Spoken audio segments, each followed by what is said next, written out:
Hello and welcome. You are listening to Mars Talk, a community discussion about humanity's future in space. I am your humble host, Christopher Tarantola, and Mars Talk is presented by the Mars Society. This is episode 3, and all episodes are in audio and video format.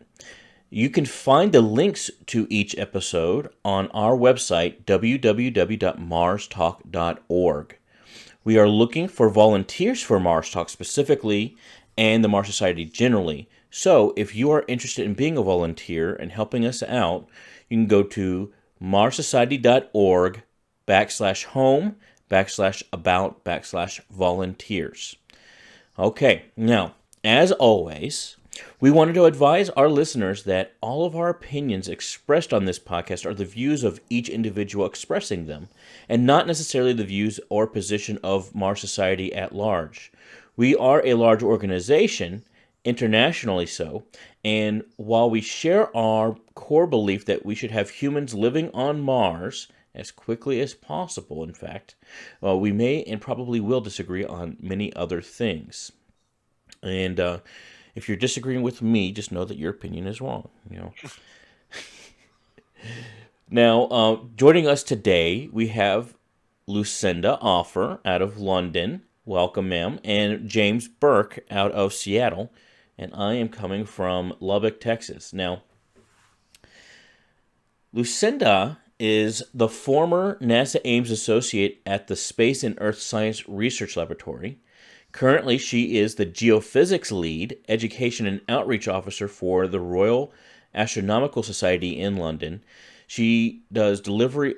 She is the delivery program manager for the Twinkle space mission Orbits with a Y, ORBYTS, which is an education program, and the executive director of the Mars Society, where she is also a steering committee member and a producer on this very show.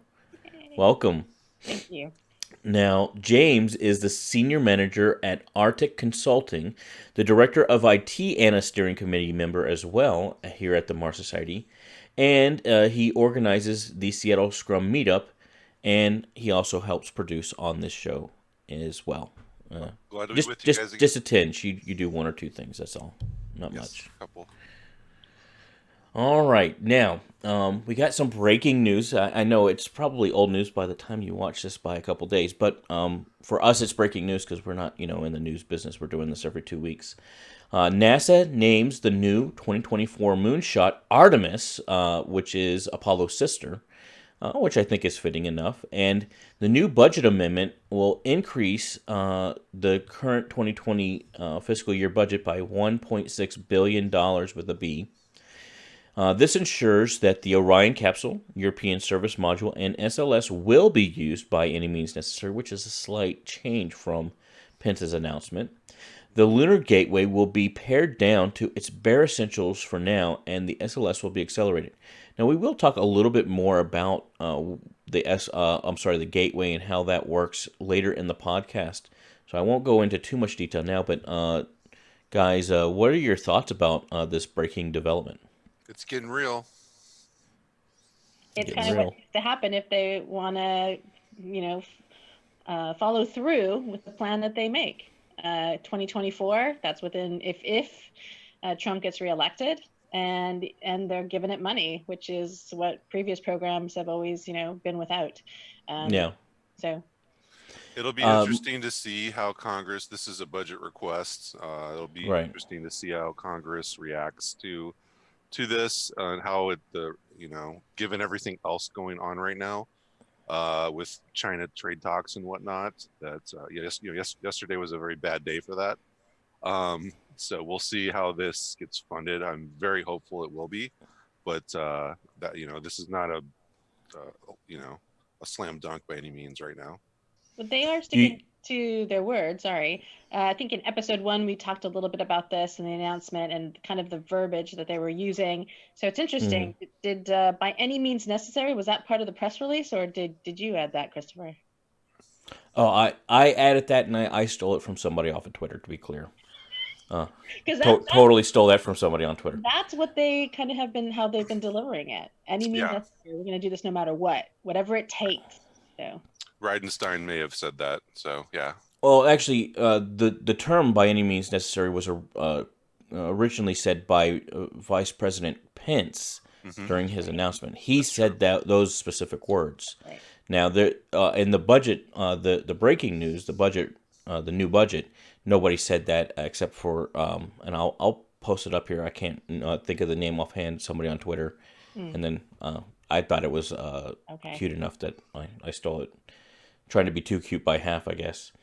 And but one of the things I wanted to talk to you guys about, or I wanted to ask, is there are two things that concern me about it. Is number one, where's the money being pulled from? Because I think that $1.6 billion is not all just new money. I think it's being taken from other programs, and what other. I haven't been able to research yet what other programs. So that kind of is a bit of a red flag. Number one. Number two, are we worried about political football being played with this budget?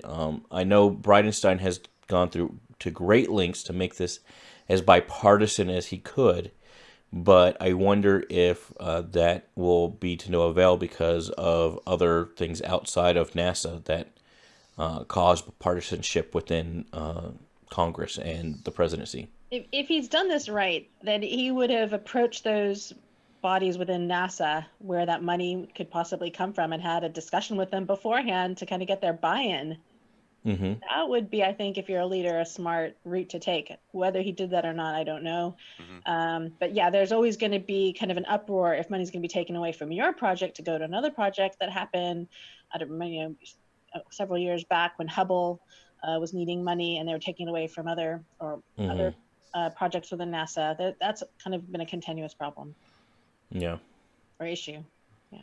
And it also would be good that he approached Congress beforehand. And I know he did have a hearing a few weeks back where he previewed some of this. But just keeping an open communication line with Congress, who's going to approve this, would be really smart to do. And I'm sure he's done that. Yeah.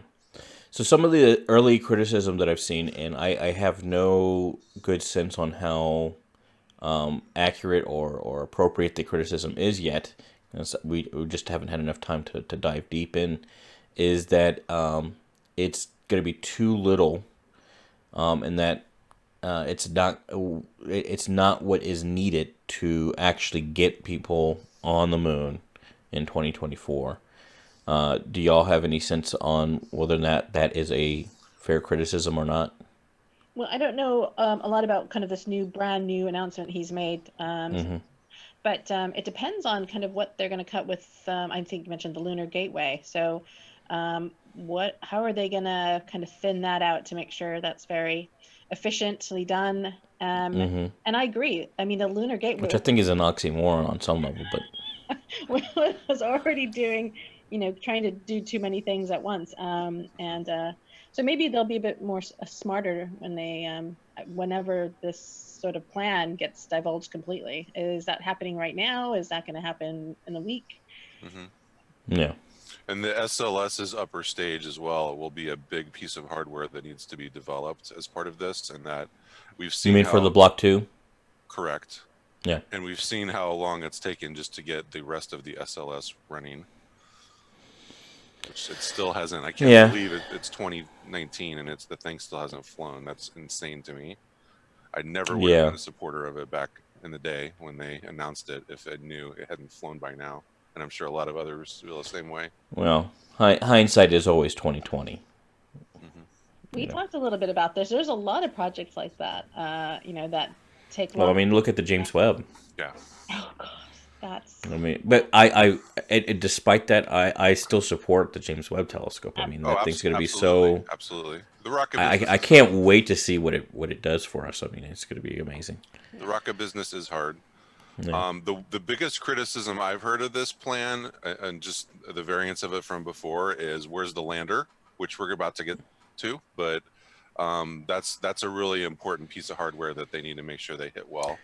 So one of the things, and I didn't mention this before, but that I was reading regarding this in a few minutes leading up to the podcast, was that they have made it clear in this budget that they are going to use commercial contractors to make the moon lander. So instead of using the same old process of contractors, they're going to start, at least in that arena, branching out to contractors like what we're about to talk about or what have you.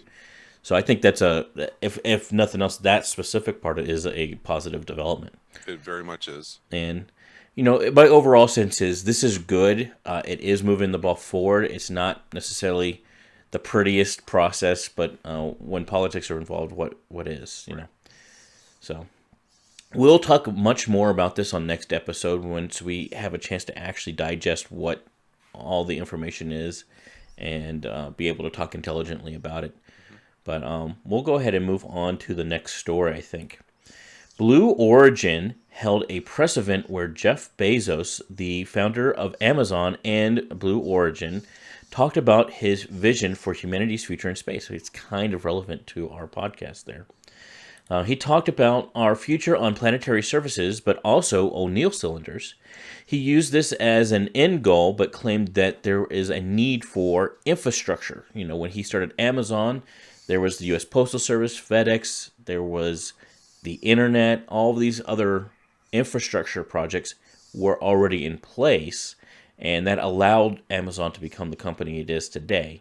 And there's none of that now. So in order to allow those kinds of great things like a O'Neill cylinder to be built in centuries to come, we need to start building that infrastructure to get to space and be in space now. I fundamentally agree with that general point of view, though some of the finer nuances I personally had some questioning on. Now, he highlighted that New Shepard, which had a successful test flight a couple weeks earlier, would be ready to send tourists to space in a suborbital trajectory later this year, and how the architecture of New Shepard was not the best in and of itself. It wasn't the most efficient way to get to that certification. It's been quite some time. But it was made intentionally hard because it was going to help them solve problems that they're going to need to solve when creating New Shepard. And for long-term planning, when you're putting New Shepard on places like the moon and refueling and that kind of thing. You mean New Glenn? Which is why they... New Glenn is the bigger rocket. Yes, my apologies. New Glenn. New Glenn is still in development, by the way, and would compete with the likes of SpaceX's Starship. And then I think the biggest magical piece of this, he did, I didn't put this in the notes, I should have. He did also announce a club for kids where they can create little postcards, send it to Blue Origin, and they'll stick it on a spaceship, send it to space, and then when it gets back, they'll send it back to you so you can have a little piece of a postcard from space. Mm-hmm.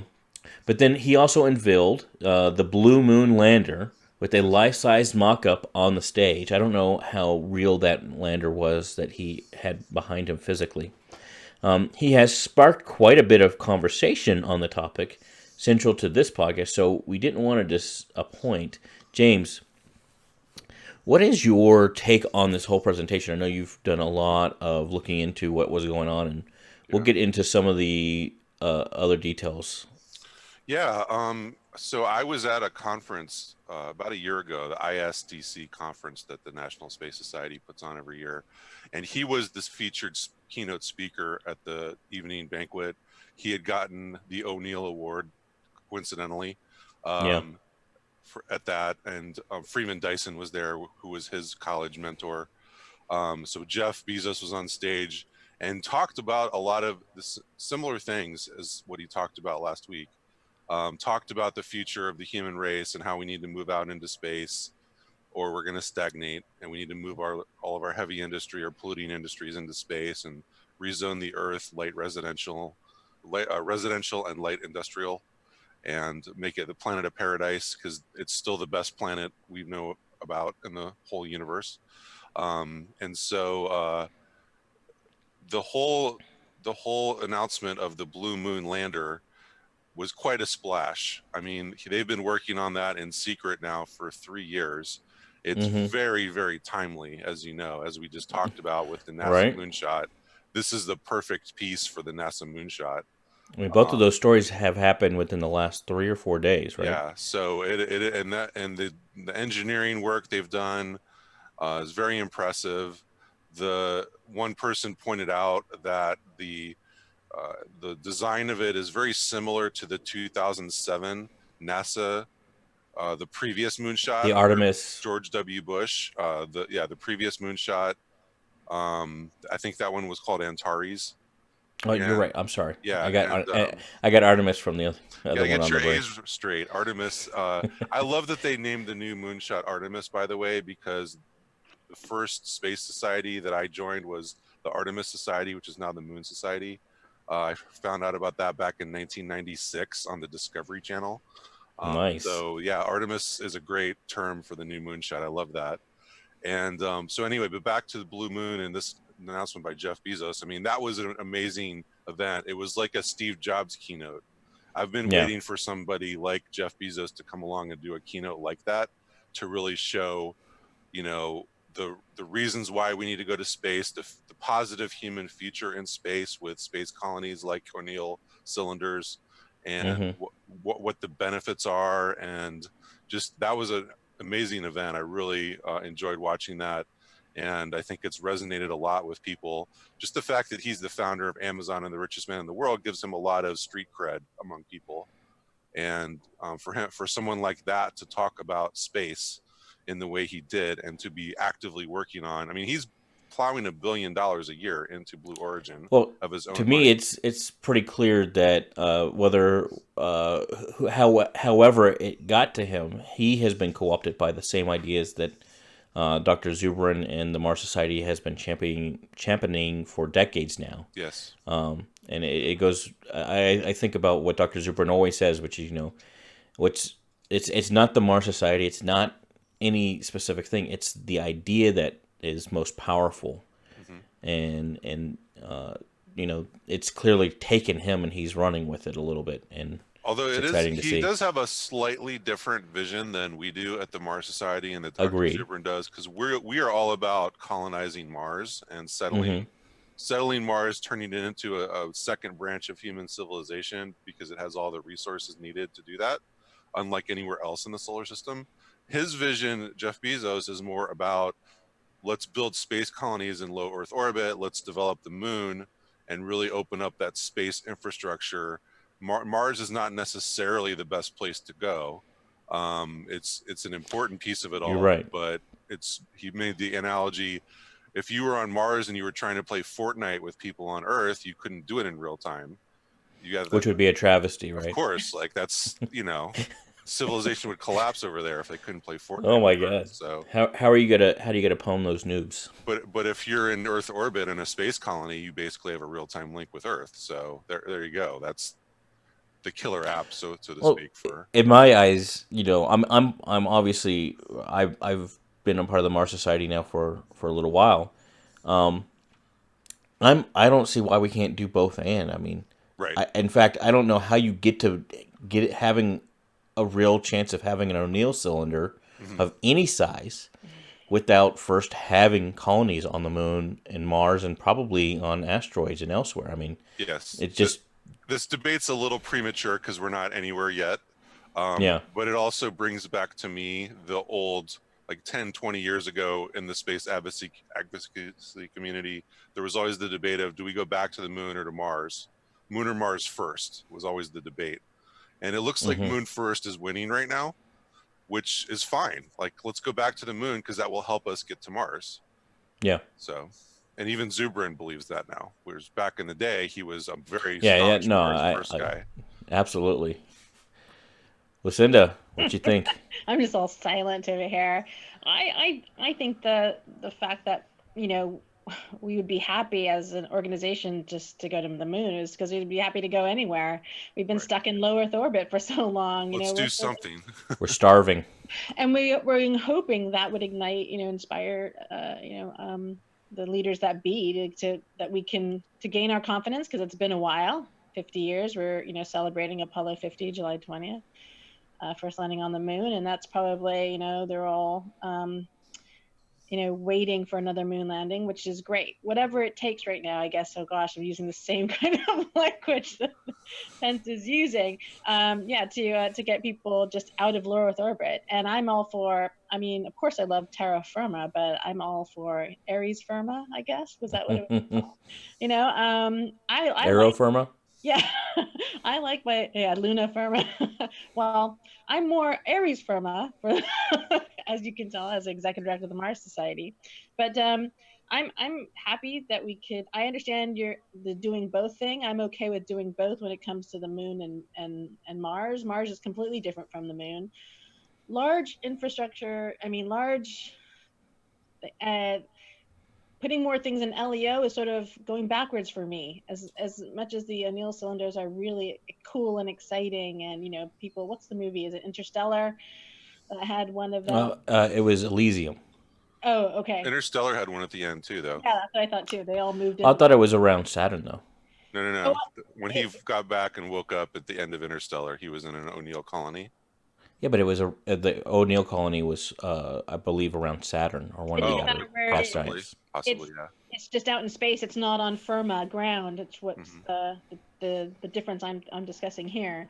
It's an object that's you got to get your movies right with me though. I'm sorry, I can't. I can tell. I got to be on the ball with that.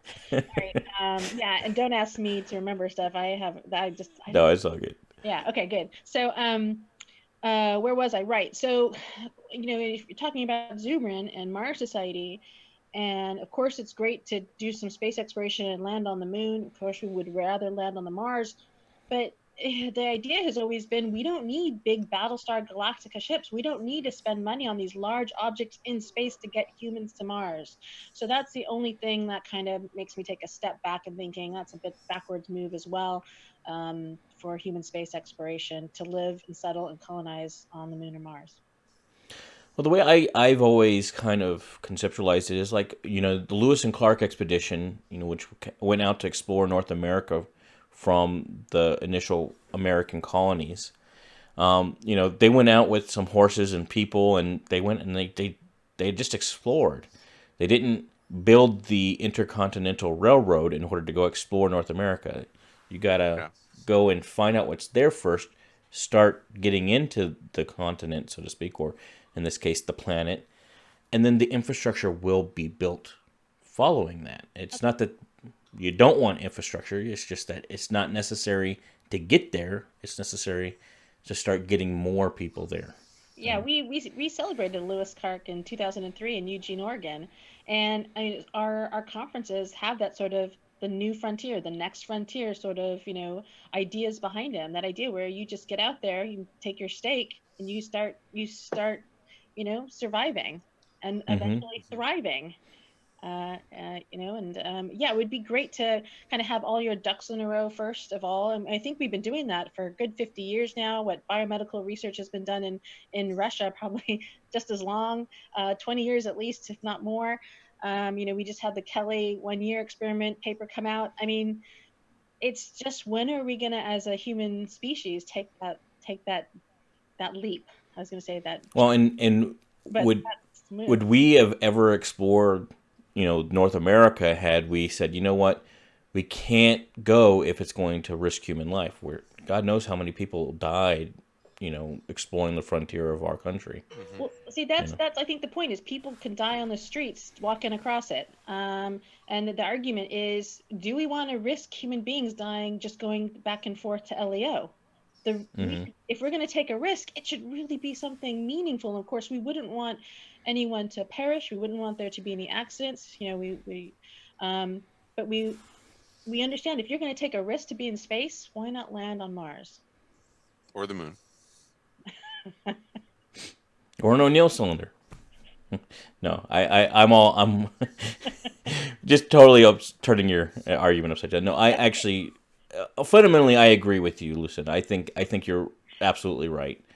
I think it's also one of those things where, like James is saying, that's the ideal situation. That's obviously the best way to go, but it's not the way it seems like is actually happening. And I still like what's actually happening. Maybe not as good as that vision, but it's better than nothing.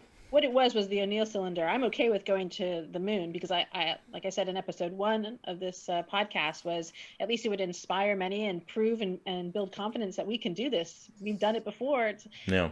I think we're going to be very successful with humans on the moon. Absolutely. Great. Okay. So a couple other little things. I wanted to show this little snippet on there where they had the spaceship, SpaceX's spaceship, and they showed Blue Moon landing on the moon, and it was the spaceship craning down the little lander. In comparison, it was kind of a bit of a dig. There's a lot of SpaceX fanboys out there that are really going after Bezos, and as we've talked about, James and I, and among other people, talked about some friendly competition never hurts things. Helps get things going. I think that's happening here. Mm-hmm. Space race, if you will. And then there's also the fact that there's sort of Blue Moon is not a new thing. It's kind of a pretty good beer. You can put a little orange in it, and they are definitely. I think this is just a meme and not a reality, but it would be a good marketing ploy. You stick a lunar lander shaped keg. Post Blue Moon on it, and I can't tell if that's a joke or not. They seem like they're serious about that one. It's definitely a joke, and I think it's a great one. And honestly, Bezos is asking for it. I mean, come on. That's a big cylinder full of beer on that thing. It's a lot of beer. Yeah, that's just a Saturday night in Texas. I mean, but no, I think if nothing else, it's funny, and if they're really gonna make it, I mean, I don't think it would be a bad idea to make a keg-sized, lander. Sounds like a good party. I'd buy one. Just to have it. I thought you were joking from the get-go. So, but someone's actually proposed this then. Wow. Well, I don't know. I saw it on Twitter, so I trust it as far as I can throw it. Oh, it must be true. It was on Twitter. Yeah, exactly. The word of God, because it was on Twitter. All right. He has unveiled the Blue Moon lander. Yeah, we talked about that already. Okay. Here we go.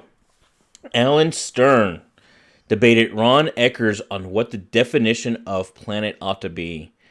And I was way more excited than anybody has a right to be. You would have thought that I was watching my football or basketball team win the championship, okay?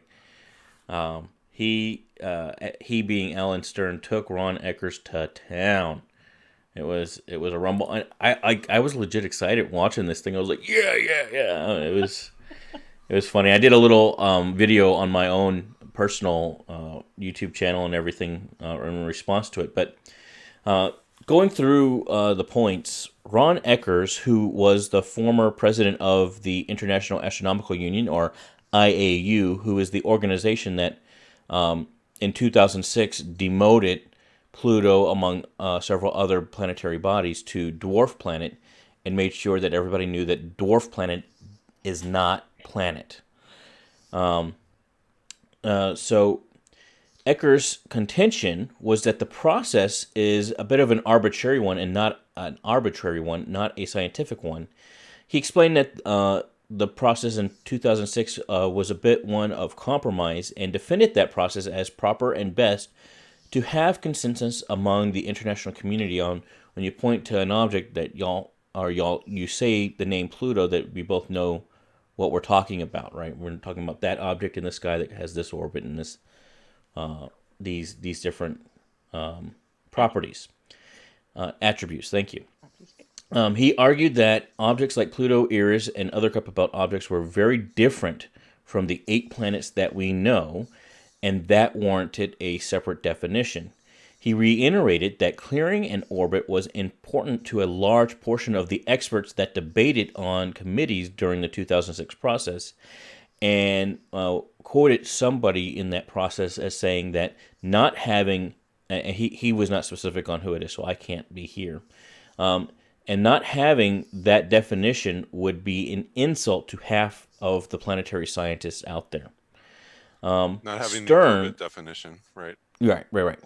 And then Stern argued that the definition of a planet as defined by the IAU, is inconsistent with the standard conventions held in every other scientific field, analogizing a group of neurologists choosing to name things in the field of podiatry. And the fact that dwarf galaxies are galaxies and dwarf stars are still stars, why wouldn't a dwarf planet be a planet? So he's not arguing that you shouldn't have a separate category of dwarf planets, but that those are still considered planets because that's a dwarf star is a star. It's just an adverb, if you will, describing the star or in this case the planet in more specific detail. Stern then argued that the geophysical planet definition ought to be used. The geophysical planet definition, or GPD, is that, number one, the planet has gone through hydrostatic equilibrium. In other words, it's roughly round. Pluto, even the Earth, has some squishiness to it because of the spin and everything, so it's not perfectly round, but its hydrostatic equilibrium is the more specific definition. And then it's small enough that does not fuse in its interior. In other words, it's not become a star. Right. And so the people who ought to define what a planet is, according to Alan Stern, are the people who actually study planets for a living, planetary scientists. Yes. And actually, Ron Ekers went quite a bit into saying, no, it should be the international community, and it should not be planetary scientists. So that is the point-by-point breakdown. Before we get to you, James, in just a second, Lucinda, you seem to agree more with the IAU definition. Is that accurate?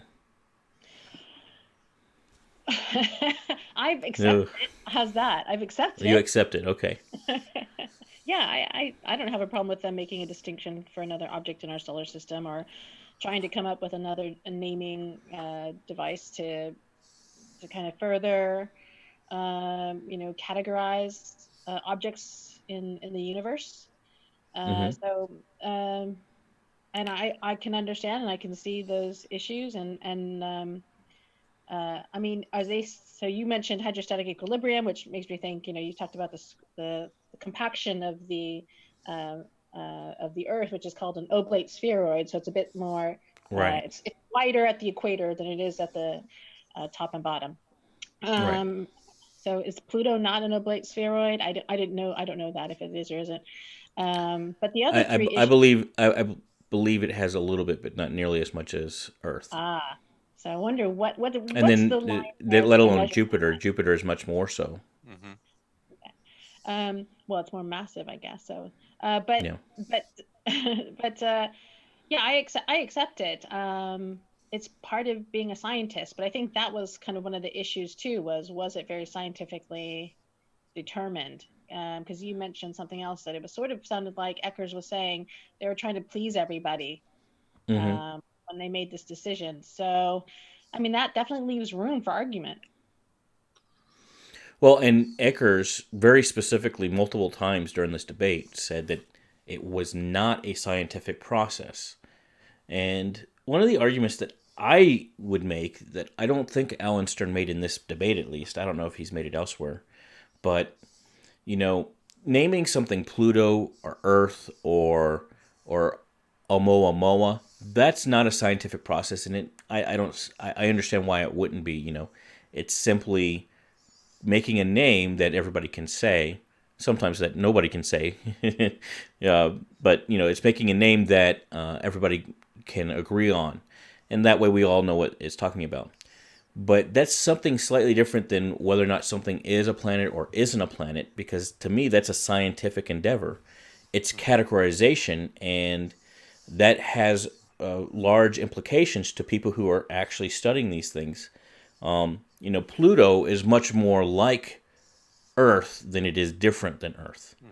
Mm-hmm. And if you use the geophysical planetary definition, Pluto is a binary planet with Charon, and in some ways so is the Earth with the Moon. The Moon would be considered a planet. It's a planetary moon. It's a dwarf planet. And you look at things like Ganymede and Callisto, bigger than, I mean, I think Yeah, Ganymede is bigger than Mercury. it is. So Mercury's a planet, but not Ganymede, because Ganymede just happens to orbit around Jupiter. And then if you take Jupiter, the biggest planet there is, and you send it far enough out and, from the solar system, if that planet wasn't where it is, what is it, like 12 AU from the sun? Jupiter. If it would, yeah, I'm going off of memory, so don't quote me on that by any means. 9.2 AU. Okay, I trust you more than me, but it's some smaller number. But if it was 30, 50 AU out there, it would no longer, according to the IAU, be considered a planet, and it's still Jupiter. And beyond that, if there's a rogue planet or a planet around another star, it's not a planet, because according to the IAU, they didn't even consider that. They just punted on that one. Yeah, I wonder what 500 years from now all of this is going to be classified as. I mean, I really think this is a huge semantic game that is being played right now. It's kind of silly to me personally to see all this debate. I know a lot of people were really upset when, growing up, there were 9 planets and Pluto was one of them. And when they changed that, it caused a tremendous amount of confusion across the general public of why is Pluto no longer a planet? That doesn't make any sense. No take backs. Yeah, and I think the reason that they did it really is because they were discovering all these other Kuiper Belt objects like Eris, which is bigger than Pluto, and all the other planets like Sedna, Quaoar, Michael Brown's whole project and all the work he was doing. Yeah, so now there's like team. there's like another 6 or 10 planets out there, and does that mean we have 20 planets in the solar system? And I would say yes. I think that's. I think it's more than that. People should just deal with that. I mean, we've made discoveries, and there's all these worlds that we can go explore, and that's really what they are. They're worlds, and so are the moons of Jupiter. The Galilean moons of Jupiter, as you mentioned, they're bigger than Mercury. That says a lot to me. I mean, those are places that we can explore. Titan, the moon of Saturn, is a place we may be able to live someday. Yeah. And might have life on it as we speak. Might have life on it, as Europa and Enceladus as well. So 500 years from now, are people going to be debating whether these are planets or not? No, they're going to be worlds. They're all going to be part of humanity's playground. And I think your also point about moving Jupiter out and it no longer becomes a planet. Yeah, Jupiter is a failed star. I mean, let's just be clear. It's a gas giant that could have been a star if it was a little bit more massive. And I think as we look at some of the exosolar systems out there, as we learn more and more about all the exoplanets out there and how those solar systems are constructed, we're going to see that it's pretty common for there to be binary stars. And our solar system is just really close to one because Jupiter didn't light up, but it's the same structure as many other solar systems. Yeah. So I think all this debate is kind of silly. We don't have all the facts to have a proper classification system for all this stuff yet. And it's just a bunch of scientists with egos doing what they usually do. I thought Ron Ekers, some of his points were ludicrous. I think Alan Stern, I definitely put myself closer in position to him. I definitely think that planetary scientists should have more of a say in all this because that's what they do for a living. But there's a lot of egos flying around with all that stuff, and it's just silly, in my opinion. But I like the silliness. Well, maybe, I mean, even if it was scientifically done, science isn't, written in concrete either. It's fluid. It changes. New theories come about. People change their minds or, decide on something else. But if you wait a generation or two, it might all be different again. So, and also I think Alan Stern's trying to make that come about. Yeah, exactly. Before, mine and his own demise. Exactly. That's, just it's kind of what you grew up with, I think, and it's hard to accept change. But it is. It's just hard to accept change. No one wants to get rid of. Pluto is an incredible planet. I think Alan Stern has done an incredible job getting Pluto so much attention that it rightly deserves. Yes. So I kudos definitely for that and all the amazing work that New Horizons has done for us to be able to study Pluto more closely and beyond Pluto's orbit. And again, yeah, I think James, saying, I think if I'm correctly listening to you, is that it's just a naming system. I don't. I know we talk about demoting Pluto, and it sounds like we're doing something terrible to it. But planet's still in the name. It's just a dwarf planet. Okay, but not according to the IAU. Yeah, it's not a planet. It's not a planet, even though it's called dwarf planet. What? Okay. That is a very specific Okay, outline of the IAU definition. I'm misinformed because I thought when all of this happened, they named it a dwarf planet. No? But then they did name it a dwarf planet. But a dwarf planet, according to the IAU, is not a planet. Yeah. It's that kind of illogical lunacy that we're fighting. So it is called a dwarf planet. They've renamed it a dwarf planet. They've created this new thing called a dwarf planet that is not a planet. That's what they did. Where? I mean, look at you. You can't even keep a straight face when you hear that. That is a bit silly. Well, and one of Alan Stern's points, which I think was most poignant, is, okay, you put Enceladus, you put Titan, you put Triton, you put any of these, you put Make, any of these on the viewfinder of the Starship Enterprise, and you ask your 5-year-old, what is that? They're going to say, that's a planet. Yep. It's a big round. It's a really intuitive, simple orbit. It's a planet. It's a really intuitive, simple definition, and it is universal. It applies to planets in this solar system, planets that have no solar system, planets around other solar systems. It applies to anything. I am sure that there are geophysicists in the International Astronomical Union. And so I think they're already involved. I think there just may be a few of them that, want something that has changed, and that's difficult for them. But definitely more involvement, more communication the next time this comes around when something else is getting redefined. It's a huge upset. And I think the IAU's probably learned from that what a big difference it makes, renaming things. Yeah. All right. Thank you for indulging me on my secondary love of Pluto. I know this is the Mars Society, not the Pluto Society, but I really enjoyed talking about it. So thank you guys. And if you don't like it, I'm sorry, guys. You can tell me in the comments, and I will listen to you and be a little bit sad.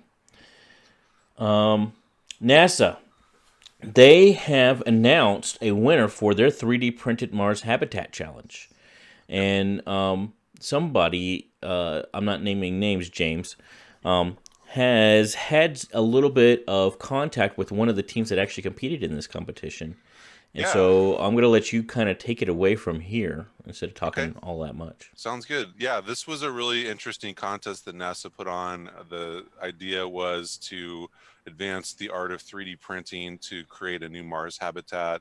I had the opportunity to spend some time with Caltech's team last year, right after our Mars Society conference. I went and saw what they were doing at one of the garage locations at Caltech, and they were printing with simulated lunar regolith, and a 3D printer they'd built about the size of a large table, about 10 by 10, and just kind of amazing what they were doing. They would take these constituent elements. They basically had a couple bags of dirt. It kind of looked like that. It was basalt, and then a couple other additional ingredients to make the simulated lunar regolith, and they would print with it. They had this extruder that would heat it up very hot, and it would come out as this black, sort of almost look like tar. Kind of like, to give people a visual, like when you were playing with Play-Doh back in the day, and you push it through like the plastic thing. Yep.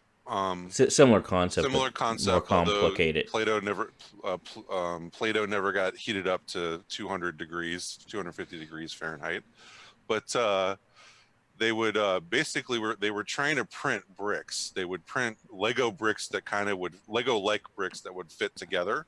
There was like a little notch in them, so they would you'd be able to print a bunch of these out and then build modules structure. Yeah, exactly. So very cool stuff, very hard to do. And a lot of the people that competed in this NASA challenge did a lot of great engineering work to come up with their elements of their base. Yeah. So the winner, they had this big contest, this big sort of, it was almost like a hackathon. They had a 30-hour event where all the folks were building a 1/3 scale model of their habitat, but the same way they would do it in space. So the winner, they actually had a rover that was building the habitat with the robot arm, and just amazing stuff. Definitely worth checking out. The winning habitat's name is Marcia, and they're going to build a Earth version called Terra. That they're going to hope, and this also has applications on Earth. I mean, if you can 3D print buildings on Earth, I know for a fact architects are actually actively utilizing this technique. It's slightly different, but it's not. You can do this on Earth. They are doing this on Earth. Absolutely, and it opens up all kinds of new architectural designs for structures, for houses and buildings. So this is a really interesting area to look at, of not only improving Earth, but also getting us out into space and building. Just imagine if you're going to go to Mars or the Moon, you send out robots to build your base for you before you get there. Yeah. So when you arrive, the base is already built, and it's been done automatically using 3D printing, using. And before you send any humans there, it sounds familiar somehow. Before you send any humans there, you know that your base is built, and the resources are already there for you. So there's less risk to the whole operation. Yeah, and it's been tested. You have pressurized areas that people can go into, and there's no leaks. The air's good. All the machines are working when you get there. It's a great concept, and that's what NASA's really trying to push forward. So I want to mention the winner was AI Space Factory. They won $500,000 for their efforts, which is quite a nice bit of change. And then second place was Penn State, who got $200,000. So not a shabby second place prize. And like you said, Marcia and Terra were the name. Marcia was the winning habitat, and they will make a eco-friendly Earth habitat called Terra as well. And really exciting stuff. I actually have a master's degree in architecture and studied some of this stuff. I remember when I was in architecture school here at Texas Tech, we went out to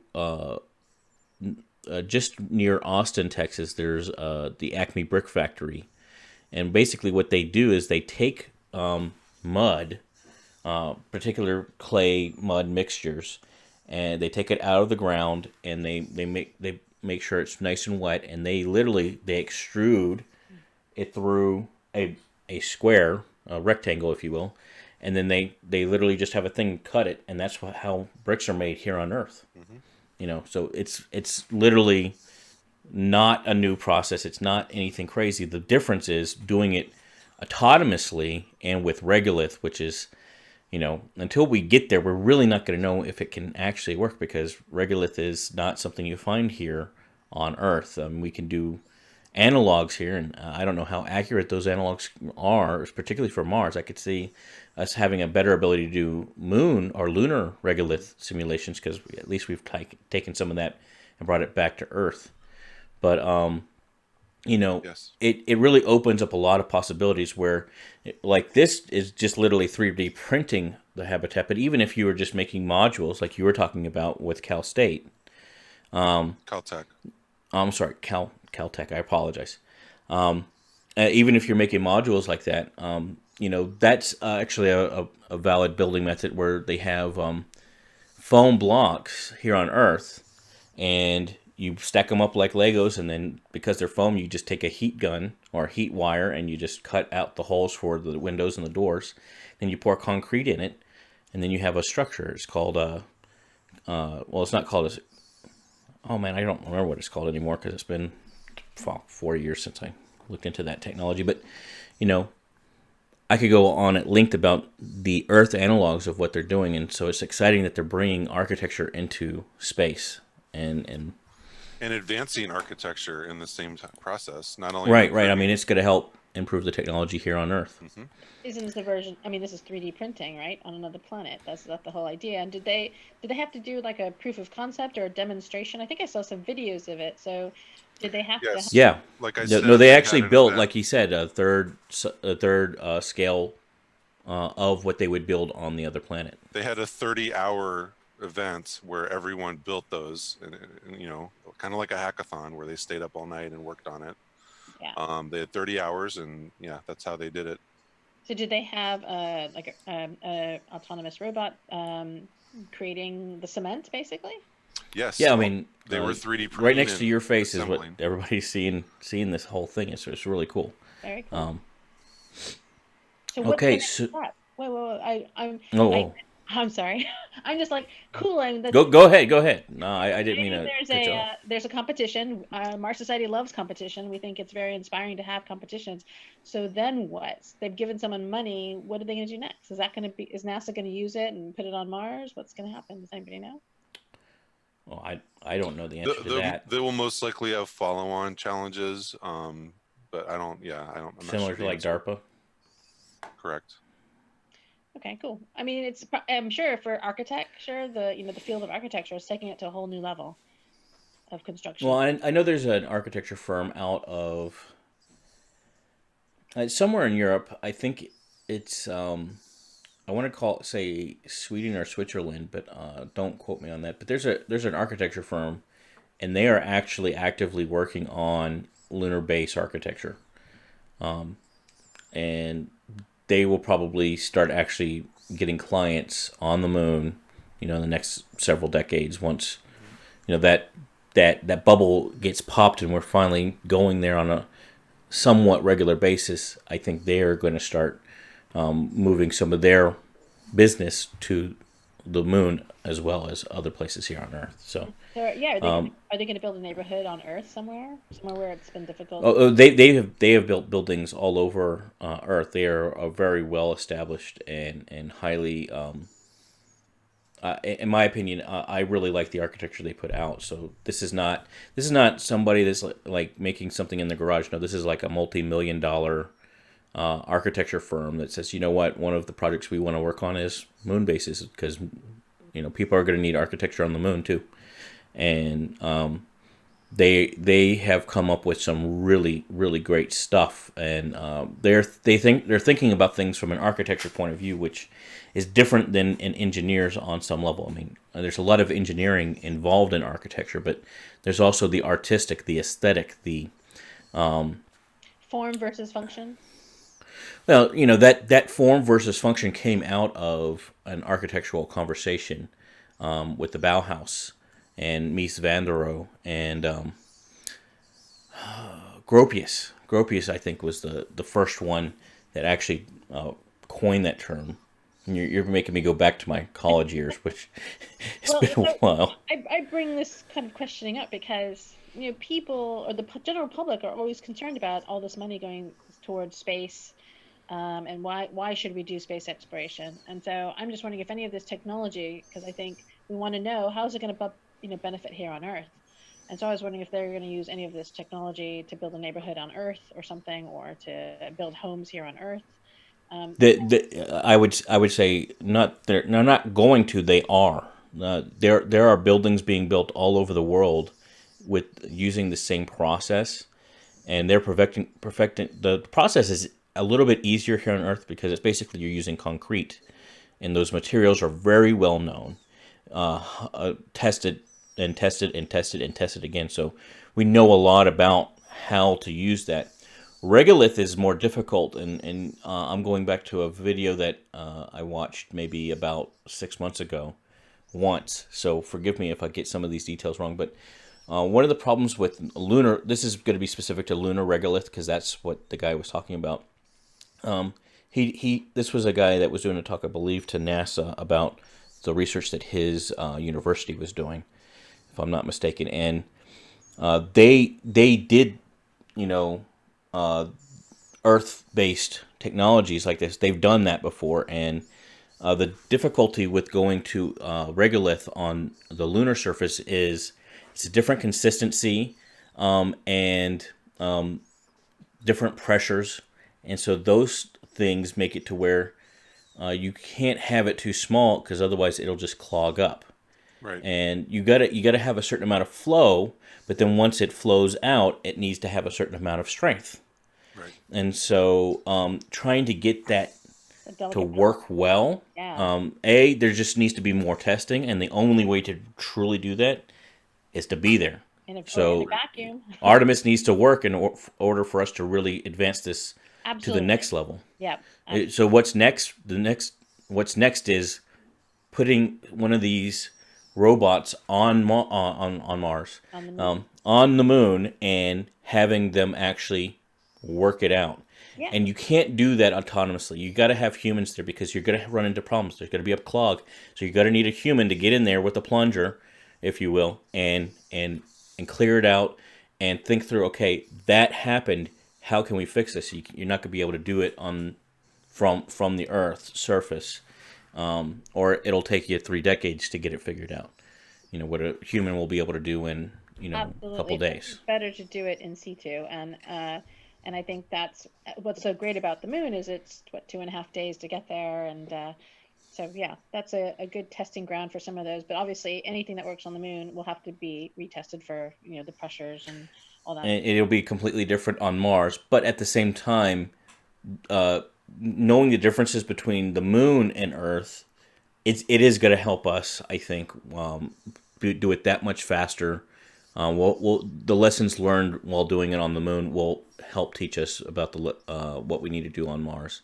And I think Mars will actually be easier than the moon because Mars does have some atmosphere, and Mars, the regolith on Mars is quite a bit different than the regolith on the moon. It's had the atmosphere not only for the pressure, but also to help protect the regolith a little bit, compared to the moon, which is just basically big, really tiny shards of really sharp little pieces of stone and asteroid and stuff. The moon is very, very small, lightweight, sticky. I mean, the Martian soil is very sticky as well, but lunar regolith is, it's like a pumice. It's also like very sharp shards. Yeah.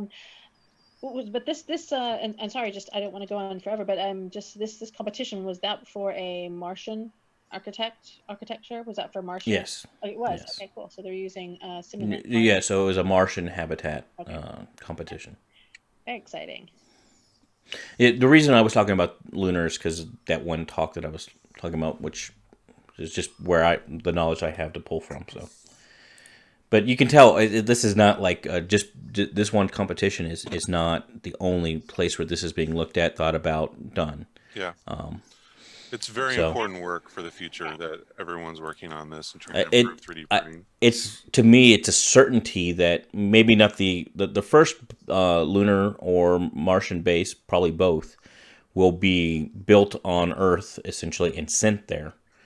But there's no doubt in my mind that unless there's a very tragic derailment of this track that we've been pushing for and that we're on, if people are going to live on Mars, if people are going to live on the moon, they're going to live in 3D printed and or modular buildings based on the regolith and the local resources there. I mean, that's just how you do it. Right. You don't, you might send a ship from Europe and use the materials on that ship to build a house on North America, but eventually you start using the wood and the resources of North America to build your town. Right.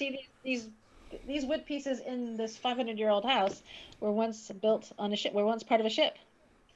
So, man, why don't you brag a little bit more, lady? Oh, that is so cool. That is amazing. So my house is built with basically ship wood from a ship hull. So I got a 10-year-old, turd sitting on a piece of land. Yeah, the reason I know that is because when you walk around the house and look at different parts of these wooden beams, there's notches and pieces of metal that were used for other purposes when it was where it's originally used. But no, this is very exciting, really cool, very inspiring, and I'm so happy that and again you see how space science is crossing over to all these other different disciplines that's moving us forward. And I mean, congratulations to the team that won. And also, I'm just so excited for the future because these competitions exist now to inspire them. So it's really cool. Yeah. All right. So moving on. In-game spoiler. Don't. Iron Man did make fun of Rocket in the movie. He did. He made a joke at Rocket's expense. I gotta say that. If I ruined your life, I'm sorry. No, I just wanted to raise Lucinda's stress level since James and I have seen it and she has not. It was a really good movie though. There was also there was space in the movie. There was space, so it's related. It's related. That's why I'm able to talk about it here. Oh gosh. Actually, in other pop culture news, and this is a little bit more serious and a bit more somber, Peter Mayhew of Star Wars fame, he played Chewbacca in the original series and also the prequel when he was standing next to Yoda on Kashyyyk. And then he played Chewbacca as well in the... What was the episode 9? The Force Awakens. Yeah, he played Chewbacca in The Force Awakens. They did get a new actor to do most of the stunt work and the more active parts of that because his legs had given out at that point, and then he that new actor took over for The Last Jedi and for the upcoming film. But in any case, he did pass away. He died at 74 years old, and so we want to send out our good vibes to him and his family and his loved ones and all those around the world. One of the best characters in pop culture, I would say. Certainly one of the most beloved. So, and a great human being too, to boot. Yeah. So, say thank you. Yeah. Yeah. So, good send off to him. Now, moving on, we're into the honorable mention news. So this is like the lightning round. So we're gonna try and go through this semi quick. So guys, you're gonna have to interrupt me because otherwise I'm just gonna keep popping it off. Okay. Okay. SpaceX confirms the Dragon capsule was in fact destroyed. They had sent the mission up to the space station. It was a crewed Dragon, the Dragon 2, that was going to actually fly astronauts to the International Space Station, get humans launched from the United States, get Americans launched from American soil with American rockets, America, yeah. And they were doing a test after that flight, and just before they turned on the Super Draco engines, unfortunately, there was an anomaly. We still don't know what caused it. I don't think they know what caused it quite yet, but it destroyed the entire capsule. That's honestly nothing new. We already knew that, but the big piece of story is that they confirmed it. Excuse me, that they actually confirmed it. Now, SpaceX did launch a Falcon 9 with a cargo Dragon up to the space station in CRS-17. That was successful, and the big news really out of that was beyond the fact that they sent it up there is that they had to delay and scrub the mission a couple times, and the last time that they did so was mainly because while the mission would have been fine, getting the booster back, landing on, of course, I Still Love You, would have been problematic, and so NASA allowed them to scrub it to make sure that they could save that booster. Now, NASA did have a vested interest in that. They are planning to use that booster later on a mission, and so that's going to save them some money. But it also shows that NASA is being serious about supporting reusability, and that's becoming just as important as anything else in the mission architecture, and whether or not there's a go or no go. And I think that's actually a good thing. That's a positive thing. It's a great thing. Yeah. Also, in SpaceX news, Starlink launch is imminent. Of course, I Still Love You is actually heading out right now as we speak to the location where it's going to do the landing attempt for the booster. It's going to be basically 60 satellites. Now, these satellites, this constellation is going to be just a test constellation. But eventually, what Starlink is going to be is turn SpaceX into a telecom, possibly, in that they're going to have worldwide internet via satellite. And the idea is that it's going to be more affordable, it's going to be more universal, and hopefully less of a. Hopefully, they'll have better customer service than the current ISPs because, oh my God. I don't know what it's like over there in England, but here in America, it sucks. Yes. So this has been a dream. This Starlink constellation and having a global internet, satellite-based internet, has been a dream for a long time. Craig McCaw, the founder of several companies that are in the telecommunications industry in the 90s, including AT&T Wireless, which was McCaw Cellular. He was going to do something like this in around that time with Bill Gates. It was called Teledesic, and they never were able to do it. The Iridium constellation was similar, but it was limited to satellite phones.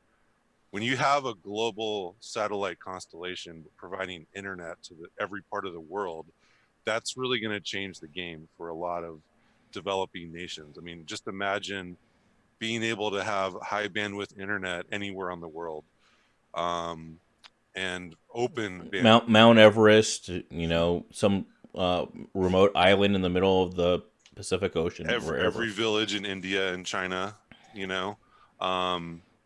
and quite frankly, having an open internet, not like the one that the Chinese currently have, which is limited to what information is shown. I mean, that's also another game changer. North Korea as well. So this is really going to be a big deal. And SpaceX is really out front on this, but there are several other companies that are also interested in building these constellations. Blue Origin, I think, is one of them. Yeah, that's correct. Jeff Bezos, what we talked about earlier. Yeah, so this is really important stuff, and I hope it gets done as soon as possible because I'm sick of having Comcast internet for one. Well, there is one worry that I have, and I think it's a legit worry that people have had, is that with these constellations, we need to be thinking ahead of time about the potential for orbital debris and how are we going to manage that, because we're talking about just a test. Just the test is 60 satellites, each on their eventually own unique orbits. That's going to be, a big thing to manage, and you put hundreds, if not thousands, of these in a constellation. Then you have somebody else has their own constellation, and it's going to get pretty crowded up there pretty quick. And it also makes it very difficult for human launches if you got a human up there and it gets hit by just a little piece, let alone a whole satellite. I mean, that's gonna be problematic, and a little bit. So that's one thing I worry about. Just a smidge. As my wife would put it, that's less than optimal. It's less than optimal. Anyway, we're supposed to be lightning round, so we're gonna move it on. Okay. ULA, the United Launch Alliance, launched the GOES-S satellite on an Atlas V successfully, so another rocket launch there. Good on them. They are just the workhorse, really. Of like SpaceX gets a lot of the glamour, but ULA has been doing this for a long time, and they're just continuing to kick butt when it comes to launching rockets, and they're moving forward with their Vulcan and all that stuff. So. Space IL out of Israel, if you remember, they did the Bereshit landing attempt. It did ultimately fail, but they got really close. They really did get really close, and for being a very low cost mission, relatively speaking, and being a private company out of Israel, that was a very, I think, high successful attempt. They are going to do Bereshit 2. And in this endeavor, they have been bringing in the money. So they got $1 million from the Genesis Prize and another $5.5 million from the Israeli government directly. And that's on top of the $1 million that we already talked about in earlier episodes from the X Prize. So I say they're raking in the money. I mean, really, that is a drop in the bucket for what a moon mission is. But it's good that they are getting all the support and we are excited to see what they're going to do next. I think the Bear Sheet 2 is really going to be something to watch for. It's going to be cool. That's great. Go ahead. No, I was just saying it's great that they're getting all the funds. I can't wait for them to make another attempt. We all wish them well. Indeed.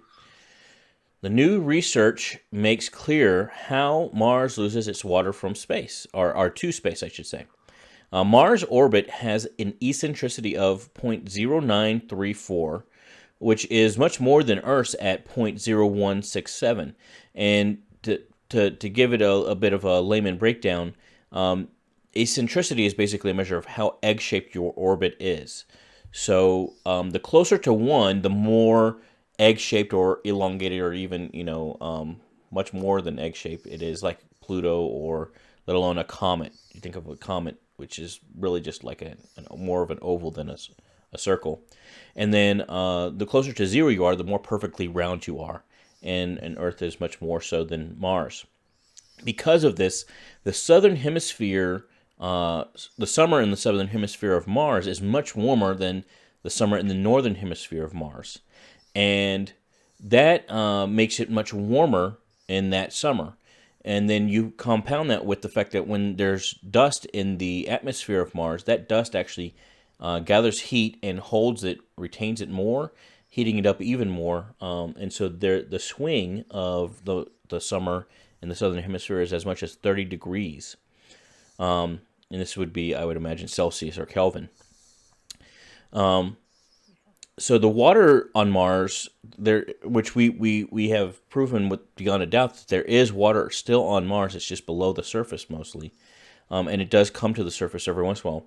When it evaporates in this higher temperature, it is sent higher into the atmosphere than it would normally be during this Martian summer, southern hemisphere summer, I should say, and that makes it sends it high enough that it actually is punching through protective layers of the atmosphere, and it escapes into space, and so it's lost into space, resulting in the net loss of water from the planet. Now, this is not really new. What's new is that we better understand the specifics and the nuances of this process, and it just shows that the science going into understanding Mars is really advancing at a record pace, and so we're really pleased to hear things like that. Not that it's losing water, but that we understand how and why better. Okay. NASA's Astrobiology Institute released a super interesting article that we're going to make sure you have a link to on our website. They released it on May 9th. It was by Keith Cooper, and it was on the habitability of Titan and its ocean. So Titan has an underground water ocean, as well as many, many other planets, if you will, in the solar system, or at least planetary bodies, dwarf planets, moons, whatever you want to call them. And it has a thick atmosphere as well. This atmosphere on Titan is composed mostly of hydrogen, methane, and nitrogen. And so when you combine those chemicals with the solar radiation, you get complex organic molecules. Now, when I say organic, I don't mean living molecules per se, but molecules that have carbon base to them, which is necessary for life, at least. And so these chemicals are created in the atmosphere, and combined with the fact that there's an ocean, there is a high potential for life being, that there's active life on Titan. And so NASA is working really hard to figure out ways to detect this life, and this article goes through how that process works, how the organics are created, and then how we can go about detecting both the organics and any potential life that may be there. And so I think that was a really exciting story. Hey, Christopher? Yeah. I was just wondering, are we going to link to these articles? That'd be really good. Absolutely, yeah. Every single thing that we talk about there will be a link on our website, marssociety.org, and it'll be attached to this episode where people can go and find this episode. We can't do it in the description of like the YouTube page, and the reason for that is there are too many links, and there's just not enough description available to us. We have a word limit, and so we're just going to maintain that on our own website because we can put as many links as we want there. Marstalk.org. Yep. Marstalk.org. Thank you. where was I? It was a good question, Lucinda. Sorry. I'm not mad. I'm not mad. Messing my mojo up. No. Okay. So Okay. So next story. 45 days after India performed their anti-satellite or ASAT test, it's been 45 days now. Only 29 of the 93 tracked objects have decayed, with another 5 likely to have done so. That leaves 59 trackable objects still in orbit past when India claimed that all objects would have come back into the atmosphere. And that number does not include any dangerous but untrackable sized objects. There are several objects out there of a size that's too small to track, but still large enough to do serious and catastrophic damage that are still in orbit. And it just goes to show that India is not being realistic and or truthful, and I will just give them benefit of the doubt here and just say they're not being realistic in their expectations of how that satellite test was going to affect the orbital area around the Earth, and B, it is not a good thing. We've already covered that quite a bit, but that was just an update that I wanted to get out to everybody. The Starliner parachute, the Boeing Starliner, they had a parachute test, which brings us one step closer to human-rated qualification for that vehicle and for this country. While this country being America, because obviously we're Americans, we're trying to do an international show, but it's hard for me to get out of that mentality. I'll be honest with you. While the test happened a month ago, we are just now hearing about it. Nothing really crazy, except that they are meeting all of their goals so far that have been tested. So no hitches going on there, which is good. Italian scientists may have found a second planet known to orbit Proxima Centauri, which is the closest star to our own at about 4.2 light years away. The planet has a 1900-day orbital period and orbits about 1.5 AU from Proxima Centauri, its own star. That is, Proxima Centauri is a much smaller and dimmer star than Sol, our own, and so this is likely a very cold planet. But as we've learned in our own solar system, that does not mean much, because you can have places like Titan and Pluto, and who knows what we'll find out when we start exploring Makemake and and Eris and all these other planets or planetary bodies, dwarf planets, if you will. I'm just gonna call them planets, okay? You know what I mean. Oh, go for it. Yeah. No, this is exciting. Proxima Centauri having 2 planets now. These will be great candidates for imaging, direct imaging by the James Webb telescope. It's really exciting that the closest star to us has 2 planets and probably more. At least 2 planets. Mm-hmm. And to be clear, there's still more work to be done before it's fully confirmed. So This is still just a probably or a possibly at least. Mm-hmm. But it's coming out of the same data that they found the first planet out of. So I think it's just a matter of time. Right. And I as we found with Kepler and now the tests, there's no...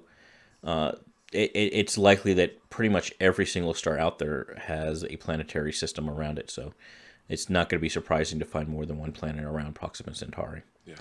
And I can't wait. And we're also the Planetary Society, which is separate from the Mars Society, headed by Bill Nye. They're working on sending a probe out to Proxima Centauri, or maybe it's Alpha Centauri. I don't know. No, either way would be cool. They're not sending a probe, Christopher. They're testing the light sail. All right, so that's the story that we'll talk about in a minute. But they are working towards that. That is they're working on the technology that we would be able to use to do an interstellar mission with the light sail. They're working on that technology, yeah. And there's another company, Breakthrough Starshot, or it's I think an organization that may launch a mission to Alpha Centauri using technology like this, but that hasn't happened yet. And like this, to be clear, is light cell technology. Correct. And also miniaturization of a lot of the components to make the mass as small as possible, so we can get as much oomph sending it over there. Right. So to so that I wasn't trying to be unclear, they are working towards trying to send a probe. They don't have anything ready to go, or they're not actually sending anything yet. But that is one of their primary goals, and I think it's really exciting to see the progress in that. Okay, Rocket Lab successfully launched its Electron rocket, another one. It sent the STP-27RD. What's a great, sexy name. For the U.S. Department of Defense. So they are continuing to do well in their space, which is a smaller rocket, but getting things to orbit, and they are trying to compete in a slightly different space than like the Falcon 9 or Falcon Heavy, let alone like a spaceship, starship, or what have you. JAXA, which is the Japanese Space Agency, in partnership with several universities and private companies, has been developing a largely autonomous moon base, and they just released some pretty cool results after 3 years. We'll link the article so you can see what they've been up to, but they got a lot of great 3D computer-generated images of what they've been working on what their vision for a moon base would be. It would be largely autonomously built as well as operated, though it would be designed for crew to inhabit. And so that was pretty cool. They've been working on it for 3 years, and they got a lot to show for their work. So check that article out. Japan also recently launched the Momo 3, which is a sounding rocket. So they are getting into doing some more than just helping on like the ISS. They're doing a lot of other cool stuff, and this is one of them. And then they did sign a letter of intent, JAXA did, with NASA to contribute to the Lunar Gateway. The plan, as we'll discuss in the next segment, is to have them partner with the European Space Agency, or ESA, to build a habitation module on the Gateway. And based on the news that was breaking earlier, that will probably come after the 2024 Artemis landing. Jim Bridenstine, NASA's administrator, was pressed by scientists at a planetary defense conference to have more to meet the 2005 law. I typed this out horribly, so I'm instead of reading, I'm just going to tell you. Basically, what was going on is, it was a planetary defense, defending against asteroids and other impactors, and there's a law passed in this country in 2005 that said that we needed to be able to detect 90% of potential threats to this planet above a certain size, and I'm sure there's more nuance to it, but we are currently doing, I think it was like 15%, or even if it was like 30%, it was something abysmally low and not meeting the standards. And we do have a plan in place. Let's see here. It's called the NEOCAM, which would be a space-based telescope observation system where we could observe 90% of the sky, but that has been continually pushed off and deprioritized budgetary-wise. They are continuing to fund and working on the infrared optics of this system, but they're not really moving forward with it as much as they ought to, according to the 2005 law. They are going to have the DART mission, which was recently awarded to SpaceX to launch, which will send an impactor into a small little Didymus, really the moon of Didymus, Didymoon. But there's still a lot that's not being done that ought to be done, according to people worried about planetary defense. And so a little bit of heat there for the administrator. He handled it, I think, decently well, very politically. But it's hard to defend a position that's like, yeah, we're not doing as much as we need to, and we need to be doing more. So essentially what he said. Mm-hmm. And it's hard to do that when you consider all. It's like we were talking about in another episode. There are all these different priorities, and something's got to give. And unfortunately, this has been one of the places where it has given. Finally, NASA has launched a new instrument to the ISS. the map. This instrument maps CO2 levels so that we can have the most accurate data on what's happening on our climate. Lucinda, did you have anything beyond what I have here to talk about that? Well, I think that people are often, worried about. This is an ongoing argument about, space exploration and how is it benefiting Earth. I just thought it was an important thing to know about projects that are getting funded that are helping us here on Earth and benefiting, our future.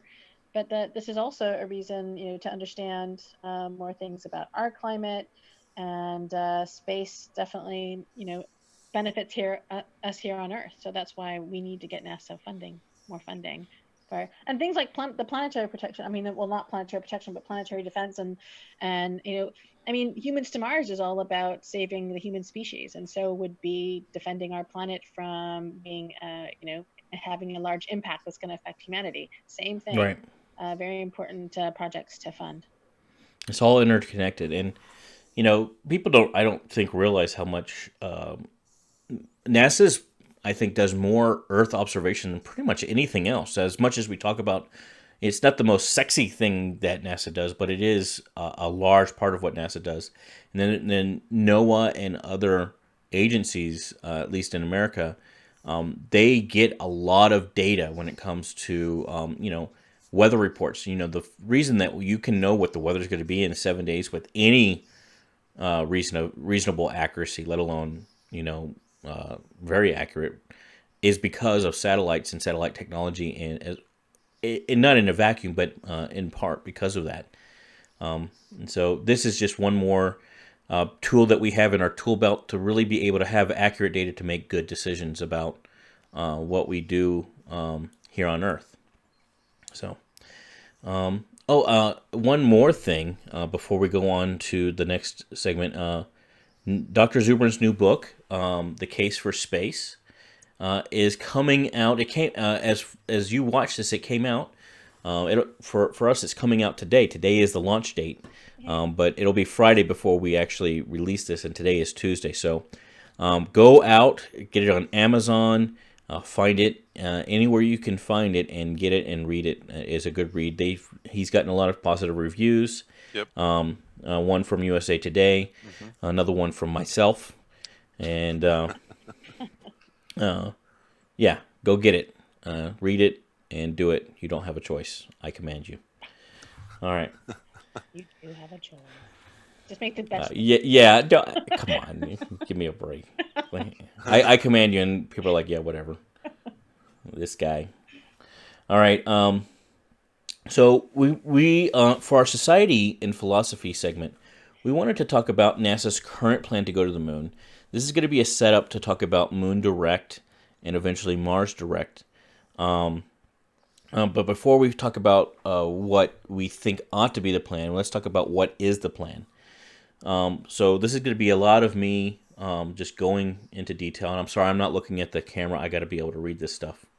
So NASA's current plan to return to the moon includes an architecture of a new... Now, this is obviously not updated to the breaking news we had this morning. This is as of yesterday, not as of today. Includes an architecture of a new rocket, the SLS, and still developing Orion crew module, and a yet-to-be-developed lunar lander and a separate undeveloped ascent stage.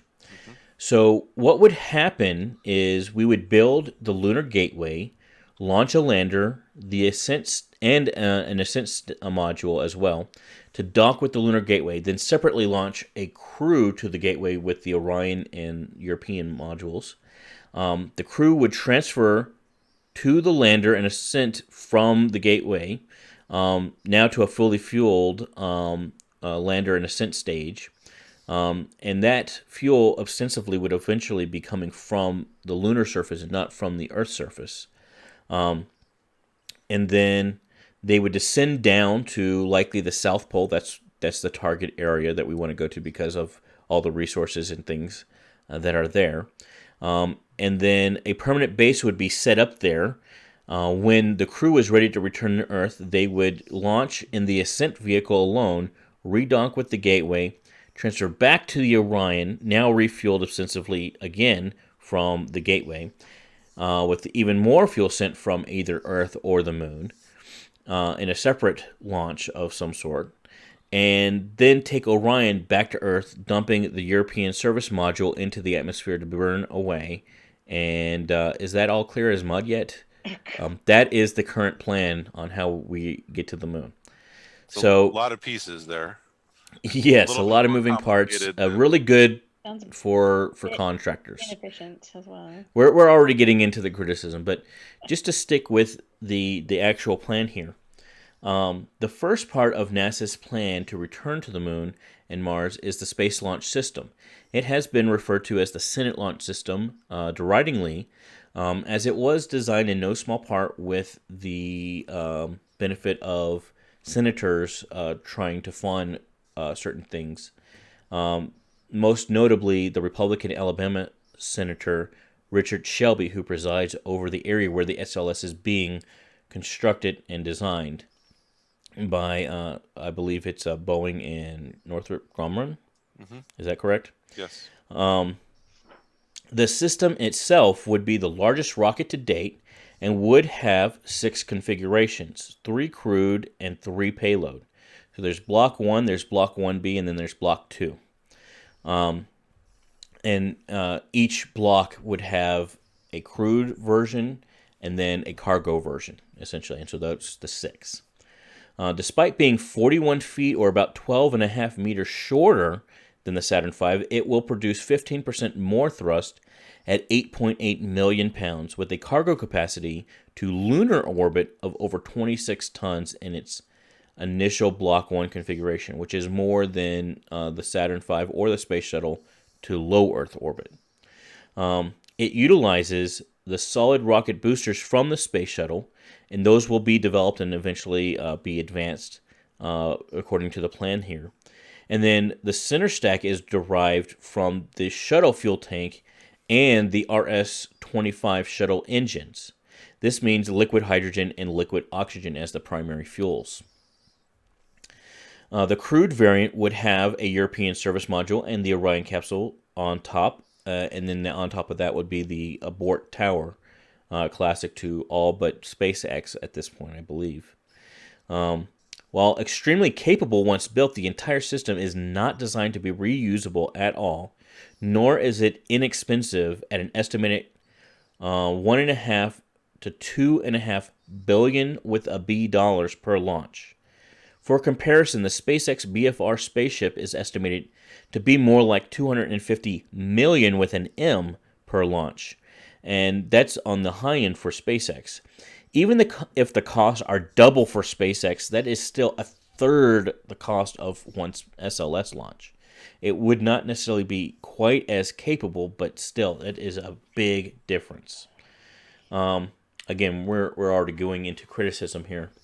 The Gateway is slated to be an international station, much smaller than the ISS, and it would be in a highly eccentric 6-day orbit around the Moon, designed to minimize time in the shadow of the Moon from Earth. So, not really, don't think of it as a light shadow, but in the communication shadow. We will be able to communicate with Earth almost all of the time because of this orbit. Let me get back to my place. I lost my place there. The station will consist of 10 modules. The first is the NASA Power and Propulsion Module, which will be the first sent to the Moon. It will house photovoltaics, power, communications, a basic reaction control system, which we'll refer to as RCS moving forward, and propulsion. And that's basically the little engines that puff and let you turn your spacecraft as you want with fuel instead of reaction wheels. Mm-hmm. Now, that is probably going to be that's the first part of the station. That's the core of the station. That will probably be maintained with the new budget from the breaking news story at the top of the show.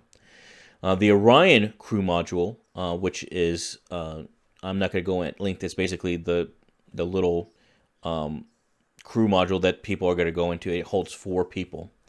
And the European service module, which houses all the life support for the Orion capsule.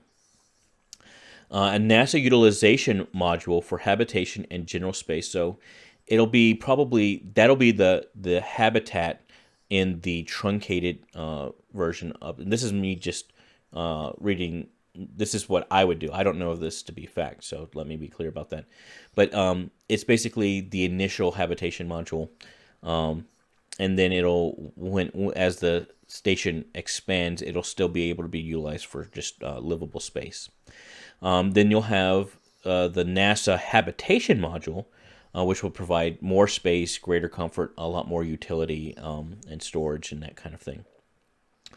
Then you'll have the Canadian robotics arm, which is very similar to the one that is on the International Space Station. That'll be used to assemble the station itself. It'll be used to capture craft that don't have automatic docking capability, and also to hold astronauts when they're doing spacewalks, anything like that, as well as various other tasks. The European Space Agency, eSpirit, actually it's eSprit module for... it's a module. It will have propellant storage, advanced comms, and science storage on it. So science experiments will be done there as well. An international habitation module between ESA and JAXA, so Europe and Japan, for international crews, and just it'll just provide additional habitation capabilities. It'll be able to go from probably a 2-person station to a 4-person station at that point. The Roscosmos will have a multi-purpose module which will act as the docking port and airlock for the station. It'll have multiple places for multiple vessels to dock. This is where Orion, moon landers, and other crewed craft will dock, and where inhabitants can access the exterior for spacewalks. A NASA logistics resupply module, finally, for cargo docking, storage, and utilization. This may also take the form of a cargo dragon, or Antares, or that kind of thing. You'll also have a lander. An example of that is Blue Moon, and the breaking news at the top of the hour, that is confirmed that whether it's Blue Moon or not, it will be something like Blue Moon in that it will be developed by a commercial company and then utilized instead of developed directly from NASA.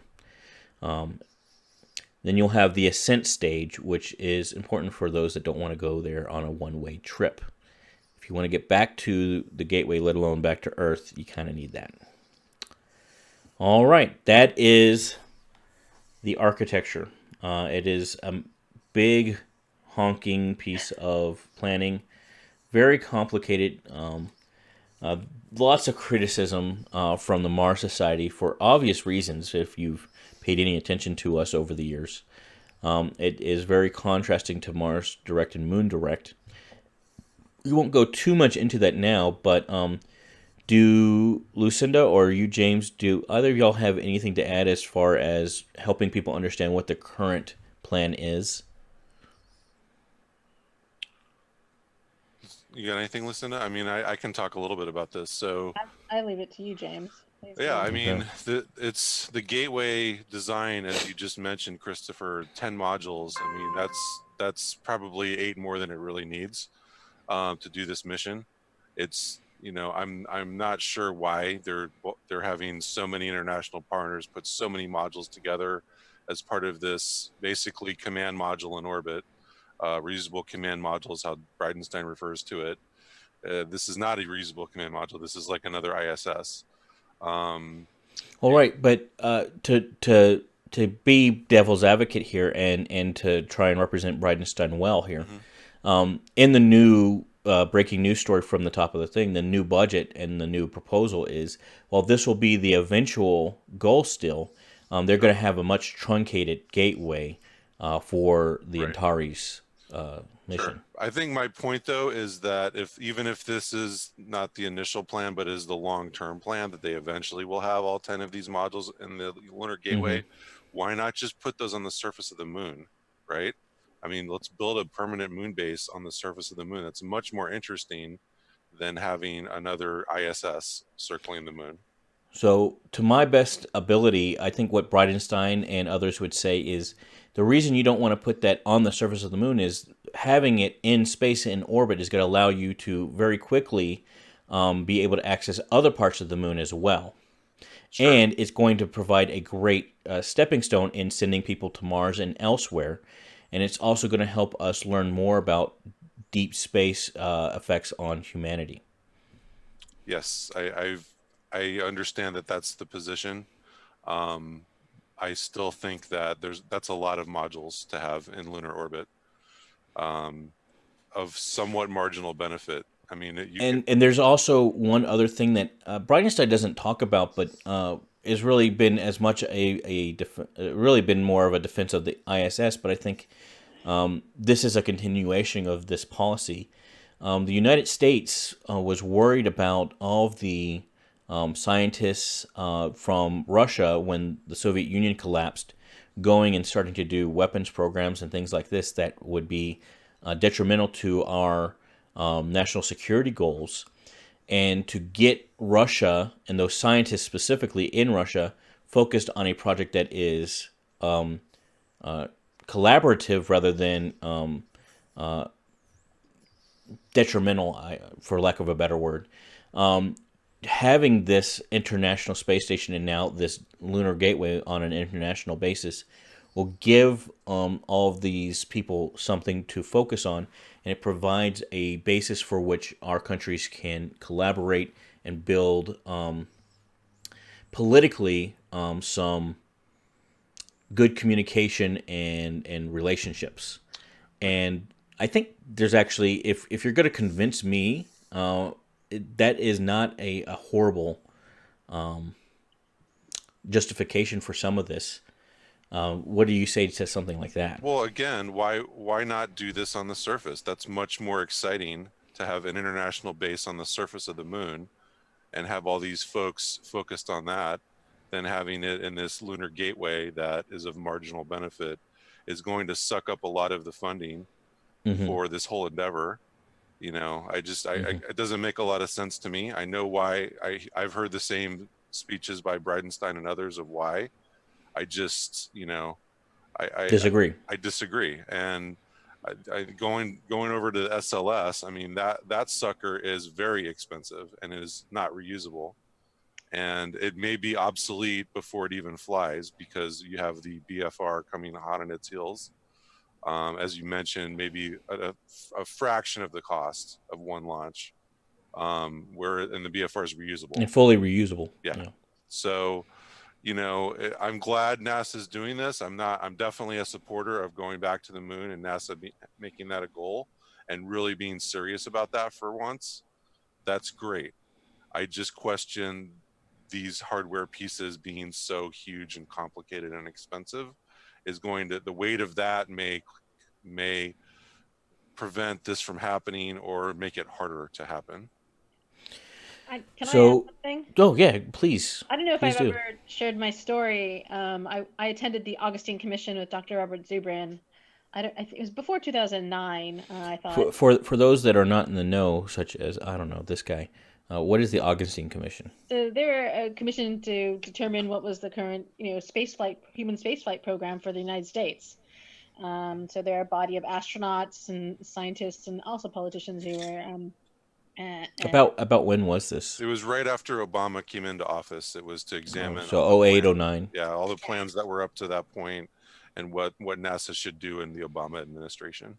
Yeah. Gotcha. Okay. And Sally Ride was still alive. A female astronaut on the shuttle mission. All right, Sally Ride. Yeah. And she died shortly after that, but she was healthy enough to be able to attend this commission via conference phone. So she was on audio. And the one thing that I remember about, she said deorbit the ISS. And the reason was because, listen to that. She was saying it over and over again, deorbit the ISS. And the reason she said that was because it would free up money for human space exploration. Yep. I mean, it gives me, like, my hairs are standing up on end right here because it's just, for her to say something like that, an astronaut, who's part of an iconic astronaut. Absolutely. Who was on the International Space Station, understood the ridiculous amounts of money it takes just to maintain the ISS and how much it was taking away from human space exploration. So to the idea to build a whole nother one of these around another body in our solar system, yeah, I think, I mean, she'd be turning in her grave, I think, because she already wanted to deorbit the International Space Station. As much as we do appreciate, it's been up since Reagan, and it was his, he's the one who kind of said that it was going to happen, and he made it happen. But it's a very costly endeavor. And if we want to actually go and stand and walk on other celestial bodies, the moon, Mars, and so on, just like Dr. Zuber talks about, these larger these larger projects, creating these large ships, whatever you want to call them, just kind of take away from very just simplified, efficient, human space exploration. And Christopher, you mentioned research on this lunar gateway. Yeah, that would be zero gravity research, more zero gravity research, which doesn't you really help. you know how to touch Mars. me. You're in the right ways, and get me to.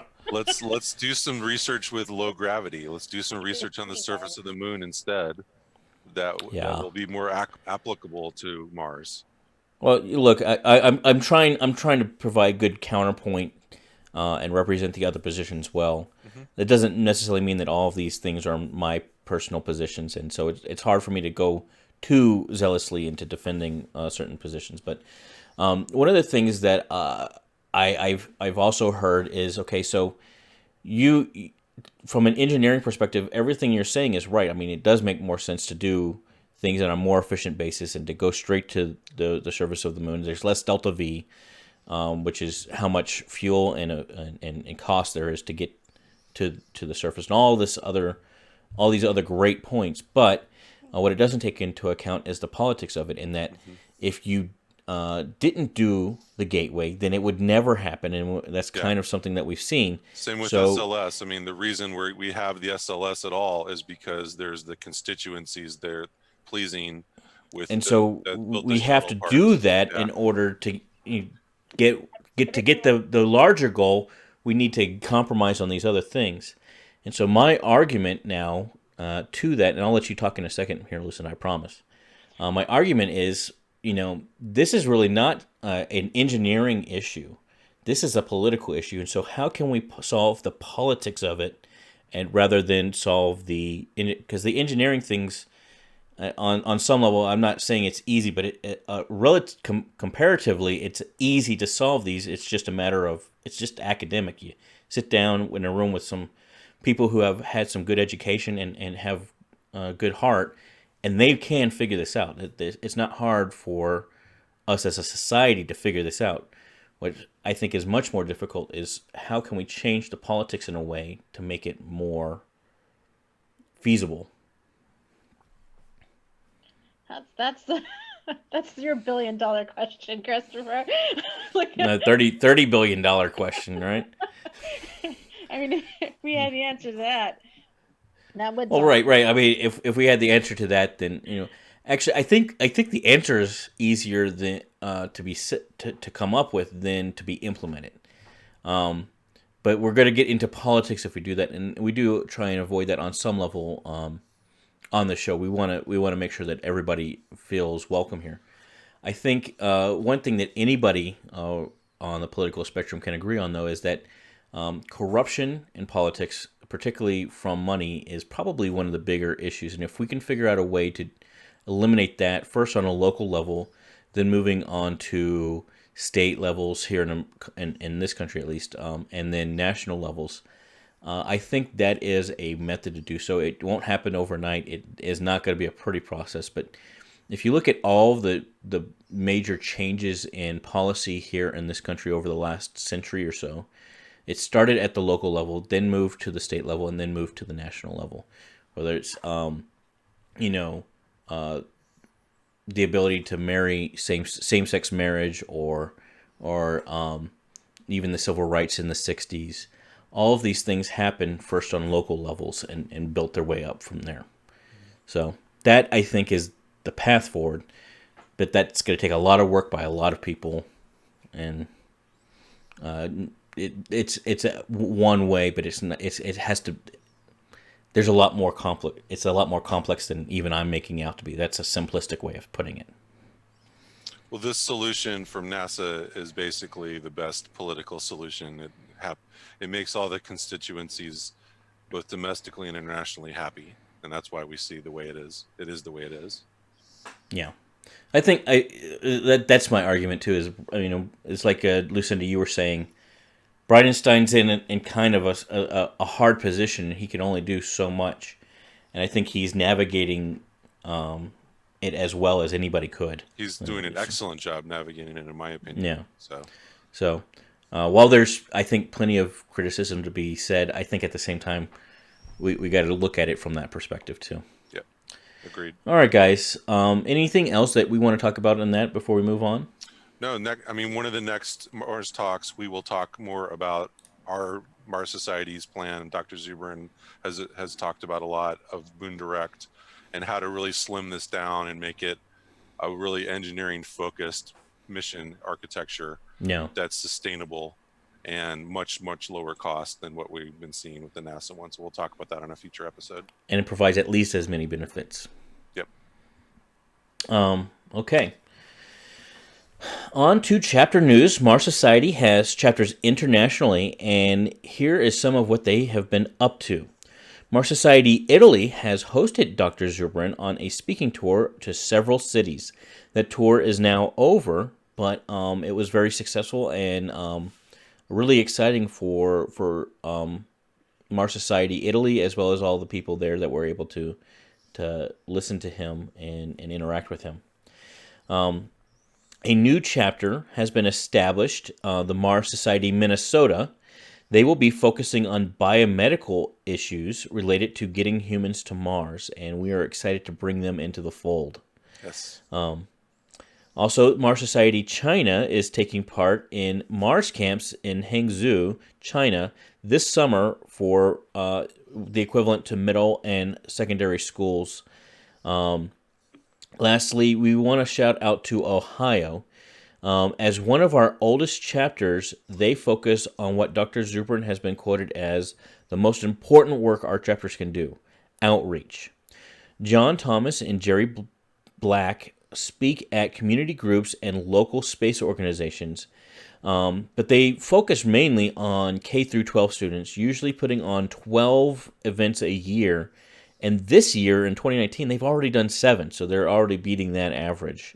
And they're going to have a big event for the moon landing anniversary at the Neil Armstrong Museum in Wapakoneta, Ohio, and they're getting ready for that. I'm very excited about that. Yeah, so definitely look into that if you're anywhere near the Rust Belt of the United States, and get in there and check that out. It'll be really cool. Now, if you are interested in joining or forming a chapter here at the Mars Society, Lucinda and our other producer on the show who's not present, Nora, are the ladies to speak to. They are awesome. And really all you have to do is go to chapters.marssociety.org, and there are places for you to get plugged in and or form a chapter, and we will get you situated, give you lots of great support, and really get the word out about. You help with that too. Yeah. I shake and bake. I help too. I shake and bake with it. But yeah, I just want to emphasize, we open chapters all over the world, and we've been doing this quite strongly since 2015. But yes, with our new chapter task force. Yes, and we have a Facebook group and all that. But first place to go if you're interested, chapters.marssociety.org. All right. Now, speaking of chapters, each episode we'd like to highlight one chapter, give you a little bit more information on what is a chapter, because they can look different. And so what are they doing? What have they done? Where are they planning on going? And today we're going to highlight James's very own chapter, Seattle. Yes. So James, I'm going to give it to you and take it away, sir. Okay, sounds great. So we founded the Seattle chapter as part of the Mars Society back in 1998 at the founding convention. It was a very famous moment when Zubrin everyone was in the ballroom at the University of Colorado Boulder, and he split everyone up into groups. California, you guys go over to that part of the room, and New York City, go over to that part of the room, and Seattle, go to this part of the room. And there was about 8 of us there, and we met. Some of us had never met each other before, but back in 1998, we founded the chapter, and I can tell you it's been going strong ever since. 21 years later, we have meetings every month. Our primary meeting is at the Museum of Flight in Seattle. It's the Boeing funded museum. It's kind of like the National Air and Space Museum in Washington, D.C., kind of on a smaller scale. But we do actually have the Smithsonian Apollo exhibition right now at that museum. So we have the Columbia Command Module. And so we've been meeting there every month for 21 years. And I also have established a second meeting, more like business focused, during the week in Bellevue at the WeWork Lincoln Square. And so for that meeting, I've been focusing more on our projects that the chapter helps out on.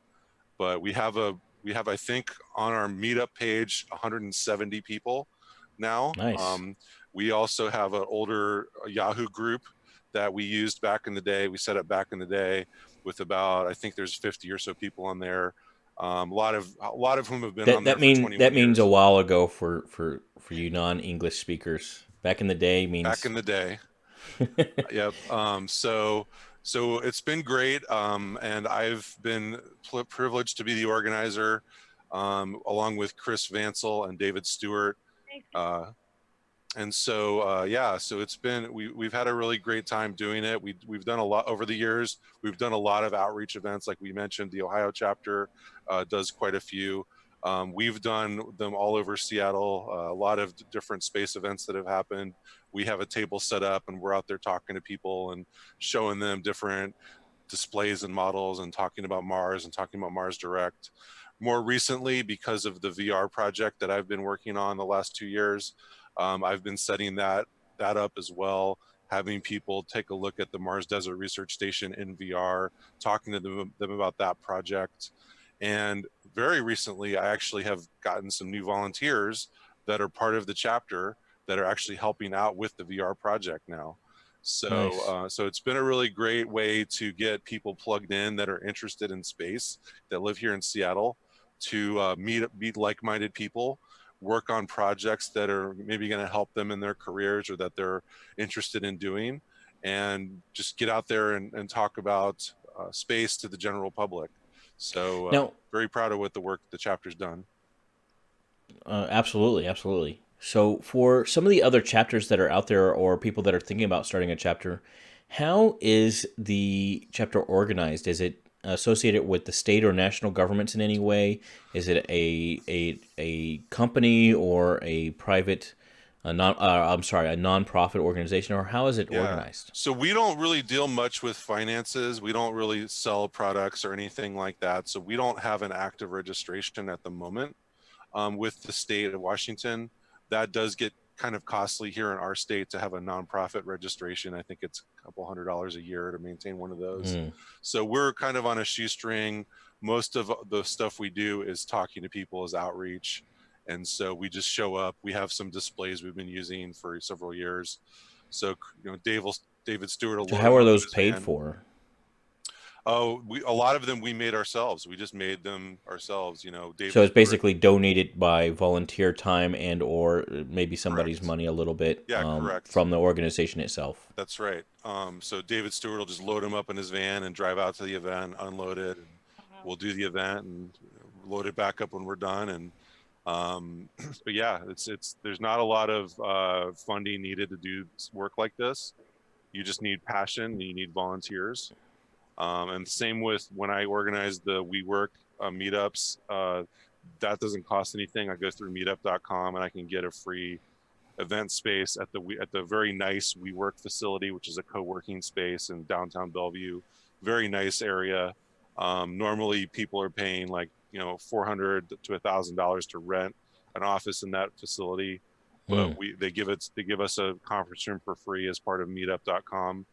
And made a lot of great contacts there as well. I'm actually going to go talk to. So how did y'all I'm sorry, I didn't mean to interrupt too much. Go ahead. Sure. No, it's okay. Go ahead. So my question is, how do you create those contacts? So for somebody that's, I'm really trying to think about somebody that's trying to get their thing started. Mm-hmm.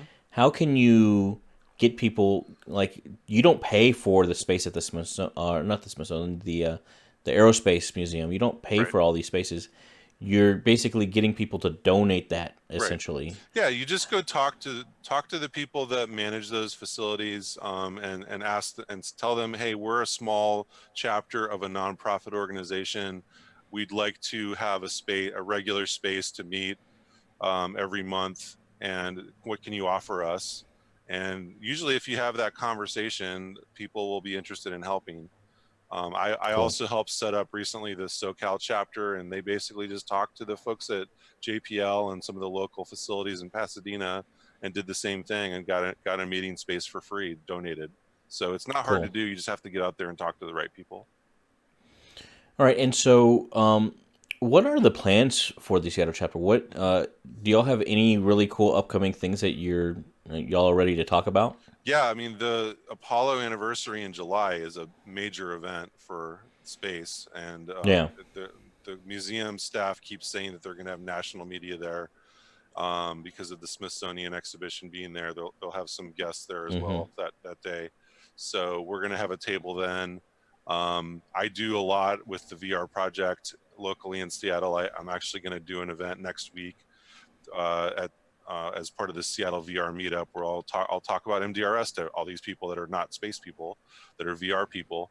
But I'll do events like that pretty regularly. And yeah, just try and we when Zubrin came to town last year, we did an event. Did two events, one at the University of Washington that I organized with the local SEDS chapter, and had an evening with Dr. Zubrin in one of the lecture halls at the university. Very well attended, probably about 60 people in that room. So what is SEDS, just for us? SEDS is the Students for the Exploration and Development of Space. It's a lot of universities have a small SEDS chapter, Gotcha. comprised of students, and they can typically help getting university spaces reserved for events like that. So when Dr. Zubrin came to town to speak at the Museum of Flight, we were able to tack on that university event the night before and do that as well. That's really cool. All right, so that sounds really cool. So y'all do a lot of really low funded but well volunteered.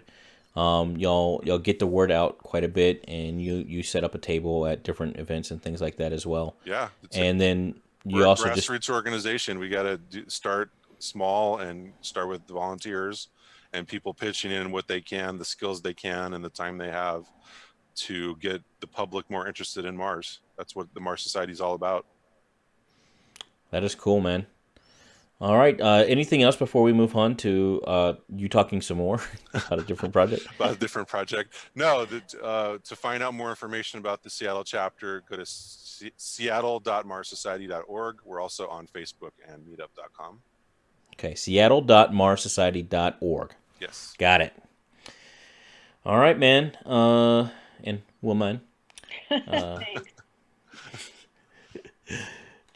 Okay, project highlight. So we don't do this every episode, but because James is here and he wanted to talk about this, and I think it's really something very interesting to listen about. James has been working on, not only James, but among others, Mars Society has been working on for 2 years creating a repository of all knowledge on everything Mars called Marspedia. Now, if you're listening in the car, don't do this, but for those on a computer, go to marspedia.org, marspedia.org, and here you'll find anything and everything there is to know about Mars.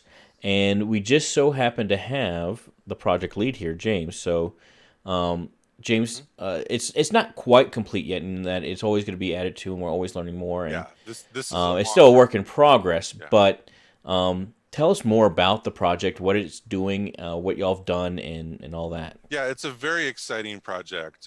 We joined Marspedia 2 years ago. Marspedia was actually started in 2007, Okay. along with a couple of other similar space wikis called Lunarpedia and there's one called Spacepedia now. So those three were started together in 2007 by another organization called the Moon Society, and they they got them up and running, but they didn't really have a lot of time and volunteers and effort to really build out the content.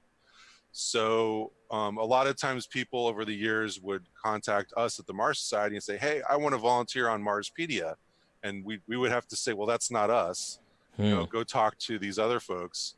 And after a while, a lot of those requests would come to me because I'm the IT director of the Mars Society. Right. So after a while, I went and talked to those folks at the Moon Society. I said, hey, why don't we help you guys? Because there's, you know, it's a great project and it's been around for a while, but there's not a lot happening. Why don't we get involved? And they were very excited about that. And so we founded a group called the Marspedia Governing Council, and Lucinda's actually on that as well with me. And among others, there's about 12 people on it. And we manage that wiki, but we also are really trying to build out it as a great resource for all aspects of Mars. So the first thing we did is we worked on the categories that we were going to have, almost like the card catalog or the Dewey Decimal System of Marspedia, all the different topics. What's that? I never heard of that. I know I'm really dating myself now. But you know, basically having an index of all the information topics, right? You want to have a way to structure everything. Yeah. And so that's what we did. We worked on this thing called a category hierarchy. It's your menu bar for the whole thing, right? It's basically, it's not literally the menu bar, but it is a way to structure all the information. And so you can actually click on the browse link in the left navigation of Marspedia to get to this and browse the whole wiki that way. But we established six top level categories, things like Mars human settlement, robotic missions, Mars planetary science, Mars arts and literature, Mars outreach, which would be the Mars Society, would be inside of that one.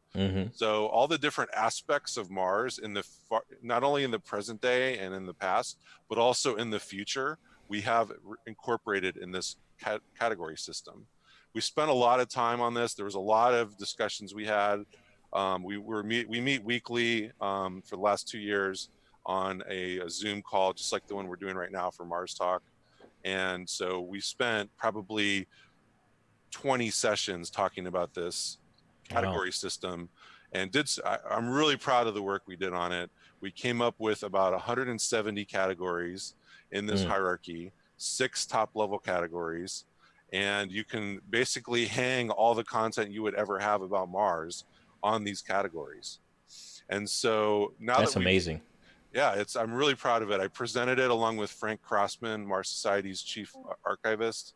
We presented this at the last conference, and everyone was really impressed. And so now what we're doing is that's done. Now we're starting to hang content on there. We're trying to look holistically at, for this category, what are the articles we should have on Marspedia, and what is the information we should have. Another really fun project we're working on with it is a Mars Atlas. We're going to build a 3D globe of Mars. We're actually working on it this week. A volunteer, Josh Baldwin, is taking the lead on this. He's doing his own self-hackathon at home this week because he has it off of work. And he's working on this Mars globe that you can rotate the globe of Mars around.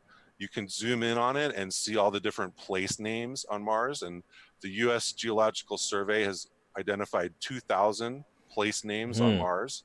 And so we're basically going to take that data and build an article page for each place name and have them all linked together, and then have this Mars globe be able to navigate down into those. What I really like to have eventually is have this be in VR. So you could actually have the globe of Mars in VR and zoom all the way down to the surface and walk around wherever you are on Mars and get the Marspedia article page for that place inline in your VR experience. So the big difference between, like Google Maps, you can click on it and it'll go to Mars. Right. So the big difference between something like that and this would be that it actively connects to all of the different pieces of all the different articles on Marspedia, so that you can really get that repository of knowledge base about what you're looking at. It's not just a cool picture. we're a public domain resource. We have all this different content that people have contributed over the last 12 years. And so a much deeper set of knowledge than you'd find just browsing Google Mars. The other thing is, and I've tried this, if you go onto Google Mars and stand on one side of Valles Marineris and try to look across, it's all like fuzzy and it just doesn't work. With ours, we're actually going to make that work, so you could stand on the edge of Valles Marineris and see the other side. Kind of beyond creating that knowledge base is just get that sense of inspiration that you get when you get to explore something hands-on. Exactly. That's the vision. So Marspedia, if you want to help us out, we definitely need volunteers to help edit articles and review the content coming in. We have a lot of great volunteers that are actively putting new articles up every day, but we could use people to manage that flow of information, make sure that the articles are high quality, and also help on projects like the Mars Atlas. So come check us out, marspedia.org. We have a weekly call on Mondays at 3 p.m. Pacific time that you can join as well. And so just come onto the wiki and you can find out all that information and how to join the project there. And are we still looking for university journal? Yeah, so we also have been trying to put together an internship program so that we can actually get students that are studying science journalism to come and help us out and get college credit. Like, we would help them fill out any forms that they need to fill out, any conversations with their professors that need to be had, so that they can get make it as legit credit as you can. Yeah, so they can get college credit as part of an independent study to help out Marspedia. We're willing to do that. So you can find more about that program at marspedia.org/interns. Awesome. That's very cool. All right. Great. Thanks for that. Yeah, absolutely. Yeah, I'm really excited to see, because right now it's like you got the skeleton in place, but it's you haven't got the meat and the bones quite there yet. And when it gets there, man, it's going to be quite an awesome thing. It's a long-term project. It's something I know, like me personally, I'm planning on working on this for the next 10 years plus, and as well as the other two wikis, Lunarpedia. Lunarpedia is going through a very similar exercise right now with the categories that we went through about a year ago on Marspedia. They're trying to put together their category tree. One of the interesting things about that is that they've decided that the cislunar economy should be a top level category, because the cislunar economy is much more important for the moon than a Mars economy is right now for Mars. And so we'd still have an economics category on Marspedia, but it's not one of the top 6. Whereas for the moon, it would be, because it's very important to the future of lunar exploration that there's a cislunar economy going and all the aspects of that. Well, I would imagine with Marspedia or Lunarpedia or any of these, categories will evolve and change as demands change over the years. Yep, absolutely. That's kind of the beauty of it. All right. Well, that is our show, guys. We pumped through it. We got a lot of really good, dense, sometimes information out there. I'm sorry you had to listen to me fumble through all my late night writings. But thank you so much, Lucinda and James, for being a part of this. This show would be nothing without you two, among others. And thank you, friend, for listening to us today. Really appreciate your listening to us. If you can do us a favor, since we are just starting out, like, subscribe, give us a comment, tell us what you think. We don't mind good, constructive criticism. That's only going to help us get better. We are trying to do our best to make it something worth listening to. Now, you can find all of our episodes and links to all of our social media at www.marstalk.org. And on there, you'll have an article with each of these episodes. And under each episode, you'll find links to every single thing that we've talked about, so that you can dive deep into a topic if it interests you. Please note that we changed our social media handles to Mars Talk Podcast. So Twitter, Facebook, it's at Mars Talk Podcast. And if you noticed, we also changed the release time. So we're going to start releasing these on Fridays. So be looking forward to this next 2 weeks from today on Friday. So we get our previews of what's going on to be on our show and stay up to date. You want to follow me on Twitter at ArchitectNid, Architechnid. Lucinda, if somebody wants to get in contact with you, reach out to you, find out more information about some of the things you were talking about, how can they contact you? Lucinda Land on Mars on Twitter. Lucinda Land on Mars on Twitter. I said that okay. Maybe. And also, or my email. Give out my email. You're welcome to. It's up to you. You're the one who has to deal with it. It's just my first name, Lucinda at marssociety.org. You can also, if you want to ask us a question, all the directors are connected to info at marssociety.org. Awesome. Okay, and James, how can people best reach you? So I'm on Twitter at James Burk, B-U-R-K. My email is jburk@marssociety.org. And I'd love to hear anyone's comments and ideas. All right, and we also have info at marstalk.org. Is that correct? That's correct. All right, so if you want to contact just the show generally, info at marstalk.org. Okay, on to the credits. So you have been listening to Mars Talk, presented by the Mars Society. It is produced by Lucinda Offer, Nora Hovey, James Burk, and myself. Participants in this episode were Lucinda Offer, James Burk, and myself. I am Christopher Tarantola, your humble host. Thank you so much for watching once again, and we'll see you in 2 weeks.